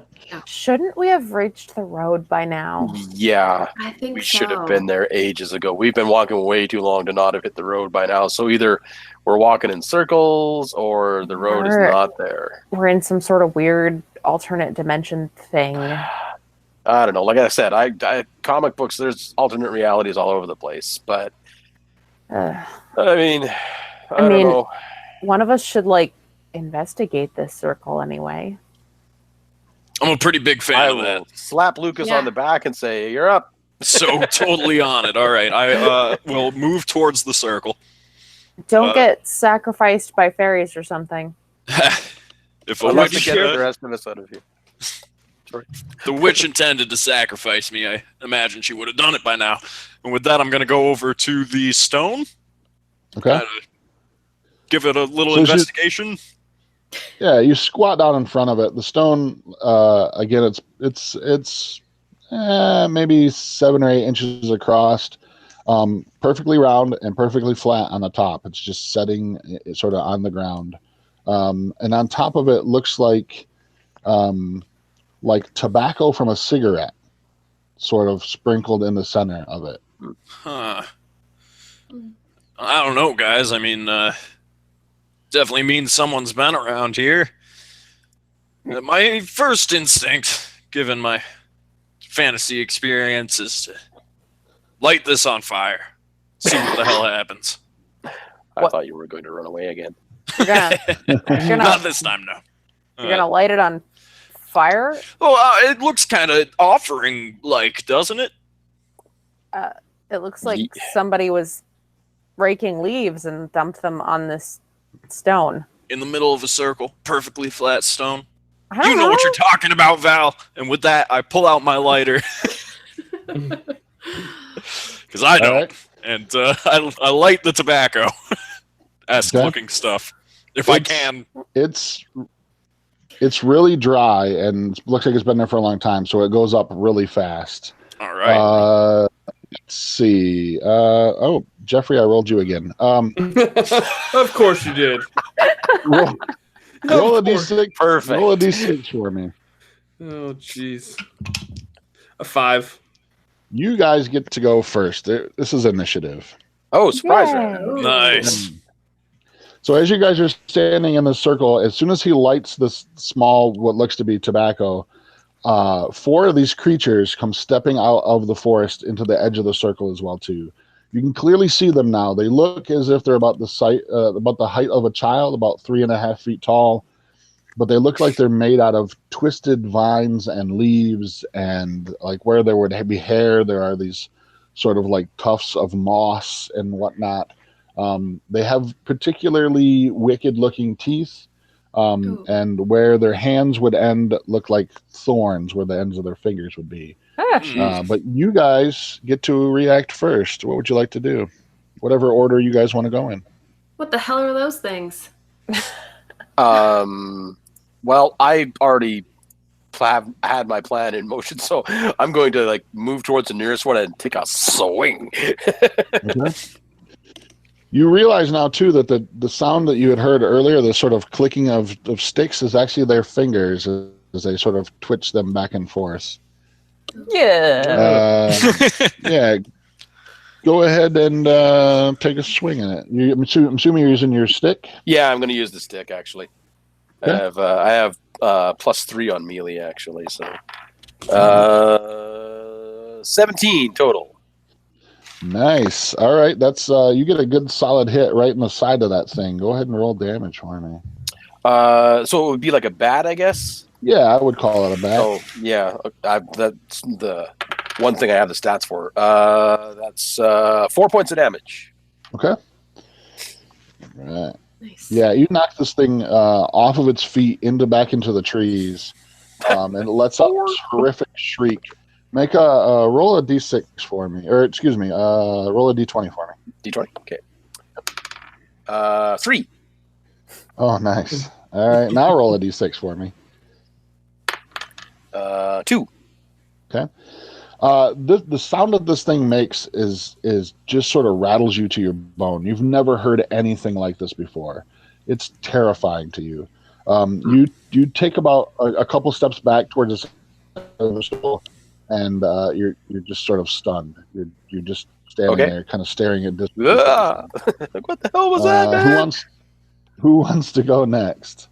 So, seeing Steven go through with his plan, bat that thing into the woods, Lucas stands up from the stone and he goes, "Way above your weight class!" and runs on over and attempts to shank one of these guys. Lucas also has a +3 attack bonus. Okay. So I'm throwing a 22. Nice. My goodness. Yeah, that was pretty good. So you're using your pocket knife? Is that what that is? Yes. Yeah. Does that? I saw there was screwdriver in there, which was a D6 -1. Yeah, that'll work. Okay. That works. Yeah. So you reach out and slam this thing directly into what would be its chest. Yeah. And it feels like stabbing a log. Like it just sort of sticks in like a half of an inch or so. And then it reels back from you. Make a dexterity check for me. I just want to see if you actually lose grip on your knife. A 9. Okay.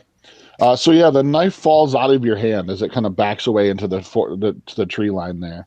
You can have it. Who would like to go next? I'll go ahead and go next. I just want to jump up and tackle one of them. Okay. Like, I'm just gonna tackle one of these things and start tussling with it. Okay. So there's 2 of them left that you can see. Go ahead and roll your attack roll. All right, that's kind of sad. That's going to be a 12. Okay. You get a hold of it, but it's fighting for its life. Like it's clawing the hell out of you. So you take 3.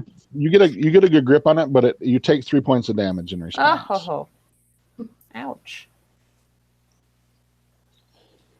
Let's see who's left. Amy, Geoffrey. Yeah, I can take a swing at one. Oh, sorry. Go ahead, Geoffrey. I was gonna step up because Amy, mended my wound, and so now I've got like this what do you call that Florence Nightingale effect where no, it's the opposite. It's the opposite where where like I'm like, oh wow, she's seen my chest, and now I gotta kind of defend her because this girl actually, takes care of me. And so Nightingale Florence effect. yeah, exactly. Jeez. And so I'll step up and I want to kick one of them in the face. Okay. I don't actually want to use my hands. Right. I rolled a 15. Nice. All right. Yeah, so you take a good swift kick at this thing. I don't remember what a kick is. I think it's probably a D. Let's call it a D6, just for D6? Okay. Yeah. That's a 1.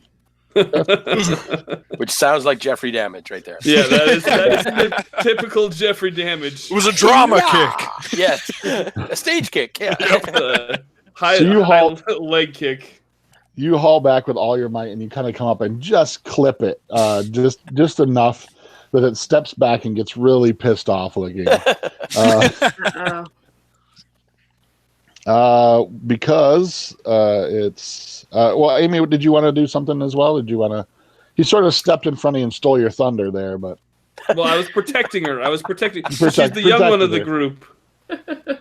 Yeah, I mean, since it's standing there still looking upset, I'm gonna take a swing at it. Okay. I just have the branch. Okay. 15. Yeah, nice. So roll a d6. We're counting that as a bat. Is that what? Ian, was that right? Like a d6? You were. I was using the pocket knife. Oh yeah, sorry. Yeah. Steven. D4. You had the It's a D6 for bat bat. stats. Yeah. Okay, cool. D6. Yeah. Okay. Although to be clear, Amy is using it more as a lightsaber and not as a bat, but also a little bit. She Right. makes Six. the Oh, 6. Oh, Nice. Jeffrey's So like, Jeffrey, man. you and it sort of stepped towards her, and she just like a t-ball. Its Totally head showing goes up again. off into the trees.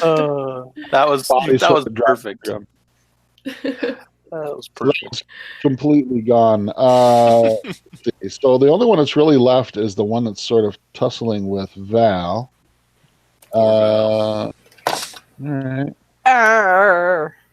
Val Well, needs you- revenge for that root. Are Yeah. you still trying to hold on to it? Yeah, I'm still trying to wrestle with it. Okay. Even if it's not terribly successful. So you still have a hold of it, but you take another point of damage as well from it. Ugh. See, Lucas, girls can wrestle. Ow. Yeah, she's Ow. doing great. I'm not doing great. Somebody help me. Who's closest to Val? It would probably be either Steven or Lucas. You guys are on the other side over there. You got it, Steven. I Be the will hero. go be. I will go be the pro wrestler and grapple with the thingy and try to yank it off of her. Okay. Let's see. 18. All right. Yeah. Nice. So you get a good hand on it, and you just kind of reach down and grab like a handle full of moss-like hair, and just yank it off the front of it, and just fling it off into the forest, and it disappears. But then, as it hits the leaves and stuff, you hear more of that sort of clacking noise, maybe even intensified now, sort of approaching the circle where you guys are at. Oh, we're just pissing him off, guys. I think we need to get out of here. We should run. Sounds good. Yeah. Yeah, I think we should. These are low-level monsters, guys. We're getting some good XP here. Is that what we're doing? Because You- that one kind of beat the crap out of me. Yeah, I don't think this right here is XP. That is exactly what XP What is this? That's first aid, but anyway. Damn fine job, too. What are 3 we- Band-Aids, all 3. Back the way we came, or what? We don't have any place to run to. That's the only thing that I'm worried No, about. we just pick a direction and we run. And Yeah. Okay, it's somewhere away from these things. Yep. Follow me. And Lucas begins Oh, sprinting. yeah. Okay, I'll follow Luke's. I'll grab Jeff by his collar or whatever is left of his shirt or whatever, and just like shove him off in front of me. Sprinting in whatever direction the smoke from the tobacco stuff blew. The wind at our backs. There's a good directional choice. Yes. So I need all of you to make dexterity checks for me because the forest is very thick. Yeah. Oh my. That's why I'm shoving Jeff in front of me. Oh. Block, Jeff, block. 17. 10. 19. Ah. 3. Anybody get? Oh, okay. Oh, Lucas takes oh a no. Oh, The no. I Indiana rolled a Jones 1. Oh Is my that- god. Oh, So, Lucas, you were in the lead, right? I was. Yeah, All Lucas was in the lead. Yeah, you take a tumble, and Geoffrey falls right down on top of you, and the rest of you come up right behind them. I mean, it's like it's a mess. A log jam. You guys Don't just go start to this way. tumble over each other. Yeah, it's so you're just a big ball of cloak now. And Jeffrey, the get the clicking hell off me. Ugh.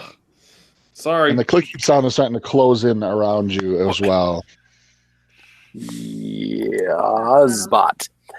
I don't know. I'll scramble back to my feet and start like hauling people up, and like, one stick in one hand, hauling people up with the other. Like, move. What if we can't run from them? What if we gotta appease the witch or something? Keep falling over your own goddamn feet. We're never gonna. That's what I'm saying. We can't make it out of this forest. They're faster than us. So Appease the witch we just dressed up as. Yeah. I'm just saying we can't. If you want to try to talk to the little twig creatures that are trying to kill us, you go right ahead. Do you not see what they just did to me, and we didn't even instigate anything? Maybe we're trespassing or something. And instead of opening up the monster manual to something that may reference mushroom circles, I will open it up to the Spriggan page. Okay. So you flip open to the Spriggan page and you start to read through as fast as possible. You're stumbling over words and kind of mumbling. It sounds like he's casting a spell. He's like his words don't make any sense. He's just trying to get through it as fast. You get to a point where part of the text says something about that Spriggans highly like it. They're very attuned to the fact of people sacrificing something to them, giving them a gift of some sort.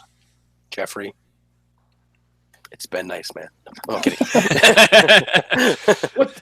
All right, so no, that's what I'm figuring is we got to make some sort of offering, right? Oh, okay. Of what? What can we offer them? If only I had my record collection. That's the only thing that matters to me.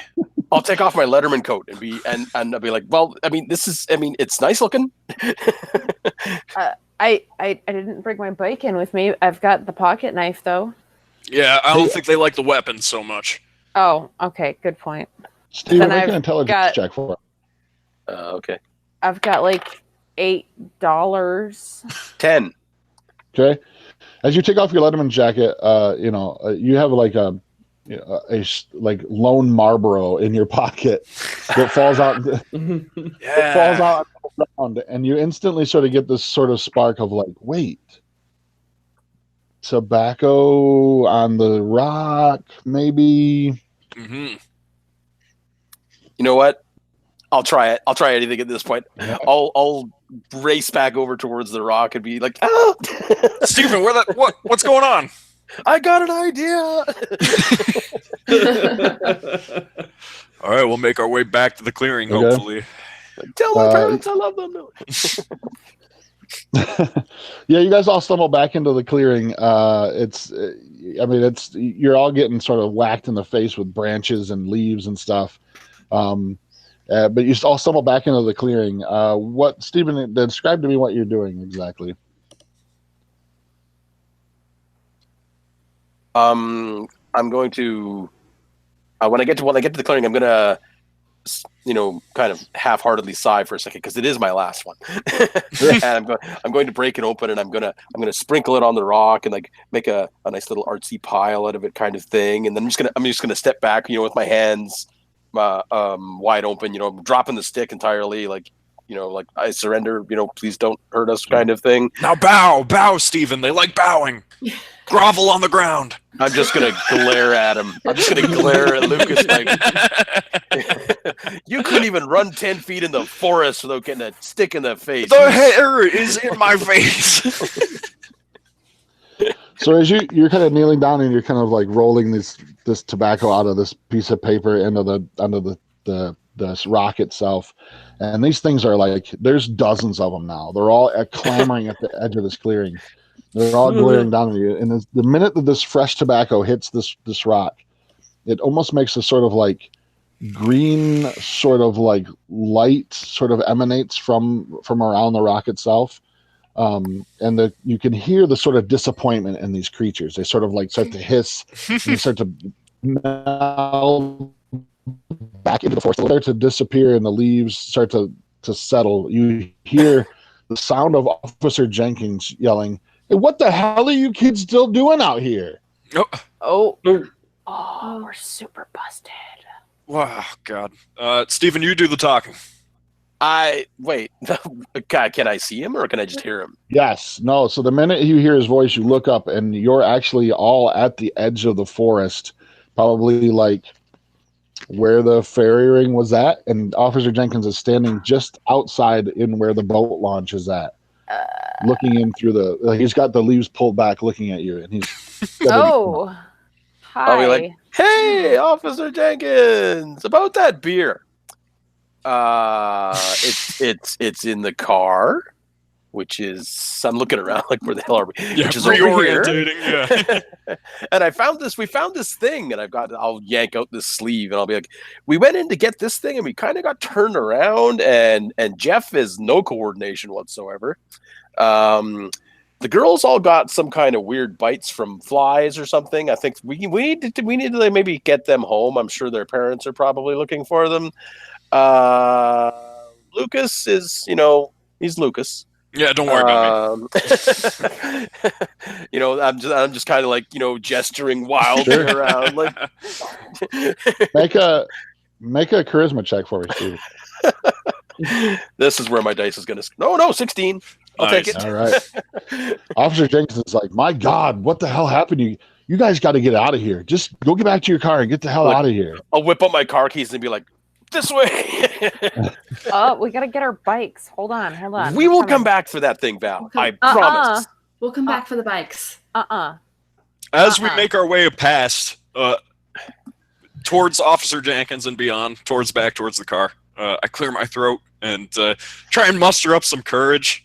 Lucas is no good with authority figures, but he turns towards the officer and he goes, "What happened here earlier, officer?" We found the body of Billy Boggins about 25 feet off into the trees, sort of where you kids are standing right now. He was pretty torn up. Oh, man. I like Mr. Boggins. He was cool. Right. You kids shouldn't be here. You should get the hell out of here. Come on. I promise I won't tell anybody. Just get home. Just be safe. I think that sounds good. Yeah, let's go. So yeah, we'll go get Val's bike and Amy's bike, because you both came on different bikes, right? Right. Yeah. Okay. They're We'll grab both of the bikes. Both Val's bikes. We'll hightail it. And you guys have made it out of the forest. Congratulations. Huzzah! Through no complete skill level of our own.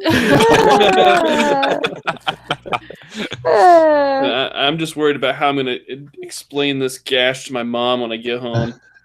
I will explain it to your mom for you, Geoffrey. You walked into a tree branch or something. Biking accident. Yeah, really sharp tree branch. Well, I can't lie to my mom. I can lie to your mom. I can lie to your mom You can so just long. leave out the part where it was a sentient tree branch monster. You're not really lying. You're just leaving out certain information. That is true, Val. Your mom know anything about Spriggans? I don't. Yeah, 'cause if she does, you're in trouble. Yeah. And your mom knows everything, doesn't she, Geoffrey? She does. She probably does. She knows everything, guys. God. So let us do the talking, Geoffrey. Oh, jeez. All right. Well, So those were Spriggans. Yeah. Nice. just one of the many monsters that you can encounter in the Cryptid Manual. Woo! That Woo! Jodie co-authored, that is currently on Kickstarter, and I'll put the like I said, I'll put the link to the Kickstarter in the description of this video. Go check it out. You can also just go to Kickstarter and search for Dark Places and Demogorgons Cryptid Manual, or actually, I bet you could just write Cryptid Manual and it would come up. You guys have hit funding. You've unlocked some stretch goals, Jodie. What are the stretch goals that you've unlocked? Yeah, that's a very good question. I just found that out. I just found that out today at work that we actually hit the stretch goal. The animal bestiary is the one you unlocked. Oh, gotcha. Right on. That'll be Josh Palmer's doing that. So that's going to be some cool stuff. That's going to be, like a monster manual, but for normal animals, basically. So if you wanted to encounter a bear or something of that nature, he's going to add a bunch of that kind of stuff in there as well. Very cool. Very cool. Yeah. And you were correct, Doug. If you type in Cryptid Manual, it's the first thing that pops up. Oh, sweet. Nice. Perfect. Awesome. Stephanie Parker's on here, and she says, "Love this so much. Is this a regular thing?" We do actual plays all the time, quite often on the show. We usually have a rotating guest. We do 2 shows every month that are the same, but every the odd weeks where we don't have a regular show, we try to do a one shot or feature some sort of Kickstarter game. And I'm just glad that we could do Dark Places and Demogorgons, because I've wanted to feature it on the show for some time, ever since I heard about it from Bloat Games. So it did not disappoint. And Jodie, you have to come back on and do another GM session, or maybe you can come on as a player. It's up to you, whichever you'd like to do. And we'll have to have you on again. Yeah, sounds great. I'll do whatever you guys want me to do. Excellent. Cool. I'm a child of the 80s, so this was a lot of fun. Oh, it was a blast. It was so much fun. It was great. And I'm going to tell folks, if you haven't checked out the Kickstarter, to go check out the Kickstarter. If you'd like, you can hit subscribe and hit the little bell notification, and it'll tell you whenever we go live, and you get all these little notifications when we do. Oh, look, Jodie's got the show that book again, Jodie. Ooh. There we go. Yeah, nice. Nightmares real. Shiny and new. Yeah, if you haven't subscribed to Doug, to Victory Condition Gaming, you got to do it. It's all the best stuff here. Well, thank you, and make sure to subscribe to Freakopolis on Kickstarter. I mean, not on Kickstarter, on YouTube. Yeah, no, maybe someday. And Questwise on Kickstarter and on YouTube, and Amanda Call on YouTube. Or you could just go read my comic, which is going to update like right now. Nice. Yes, I was gonna mention that actually during the actual play. I was gonna say, so Amanda at some point is gonna have to update her comic. Yep. Right now, I'm doing that. Awesome. Literally right now. You can check out that comic at ageofnight.com. Yes. And it's a great fantasy weekly webcomic. Once again, I'm the only person here who's just a person. Yeah, I know, we're all here having fun, representing things. Exactly. I am the common man. It's good to have you. Jason has been a supporter of I know of a lot of the folks that come on this show, and of course the VCG, and just great to have him on. And he's actually you star in one of our monthly series, the Mutant Elysium that we're showcasing this year. Young Chadwick Kroger. Awesome. That's right. Kristin, where can folks find you? Where can folks know more about Dice Up Games? Oh, what else you guys? What do you got coming up for Dice Up Games too? We have some stuff in the works. Nothing I can say too much about yet. I'm doing some writing. I'm doing some writing for a few games. More Kittens, which will hit Kickstarter on January 30th. And then I'm also co-hosting a monthly podcast with Kent Blue on Roll to Play. And our first episode actually dropped today, so you guys can go check out Roll to Play. Yeah. Oh, Nice. that's awesome. Nice. Yeah. I will. So Cristiano Gris asks, when is your mother going to play? Okay, so here's I know that I played this character that was a real mama's boy. I do one of the stretch goals, one of the goals for the channel for this year. Last year we did this big subscriber drive. This year we did what we're going to do is once we hit 2,000 subscribers on the show, my mom is actually going to come on and play in an actual play episode on the show. And yeah, my mom has no idea what an RPG is. I kind of had to vaguely tell her what it kind of entails. That's why it's so gonna it be should so awesome. She will learn. Pretty interesting. So if you'd like to see a very awkward situation for me happen live for everybody, feel free to hit the subscribe button and tell other folks to subscribe. And once we hit 2,000, we'll have her on the show, and it'll be a blast. I love my mom, and she's such a good sport anyway. So it'll be a fun time, and it will be interesting. It'll be interesting. Oh, Eric. Yes, that would be so cool if you could do like a follow-up for this where she actually plays Jeff's mom. That would be amazing. Oh man. Yeah, we'll have to see what that's a possibility. It might, yeah, I have a feeling that once I get my mom on, it's gonna probably be a hard time to get her off the channel. Like she'll be like, "Okay, we're gonna do this again," and I'm like, "Oh, mom, yeah, I need to do something for me. It can't all be about you, mom." Flashbacks to grade school all over again. So. All right, I guess that is going to do it for us for tonight. So go check out ageofnight.com. Check out Jason Hunt wherever he's available, I guess. Facebook? On Facebook, I guess. Go Facebook stalk him. Be his friend. Go Facebook stalk Jason Hunt. Yeah. Go check out the Freakopolis on YouTube. Go ahead Freakopolis Network on YouTube and Freakopolis just everywhere else you can find us. I am now subscribed to that. Thank you. Much appreciated. And on the Twitch. Yes, that as well. And we'll have our upcoming actual plays starting again soon. So if you're looking for some similar content, it'll be coming out. Nice. Awesome. Nice. And make sure to go check out Questwise on YouTube. I'm telling you right now, this channel is red hot. You need to go check out Jodie's content. It's so great, and he's doing such a great job.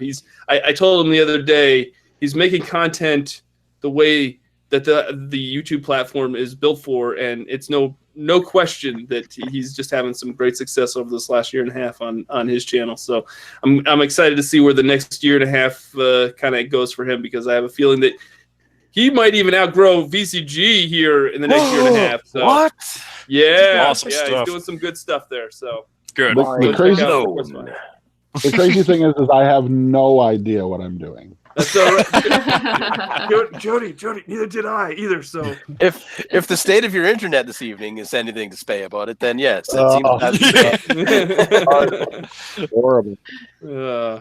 And make sure to go check out Dice Up Games, diceupgames.com, and you can follow them on Twitter, and go like their Facebook page. Your show notes are going to be huge for this. Under the links section underneath this video. I know you're going to have. If you're watching this far, just click on the description. I'll put the links to everybody's projects. Just because Doug's the coolest.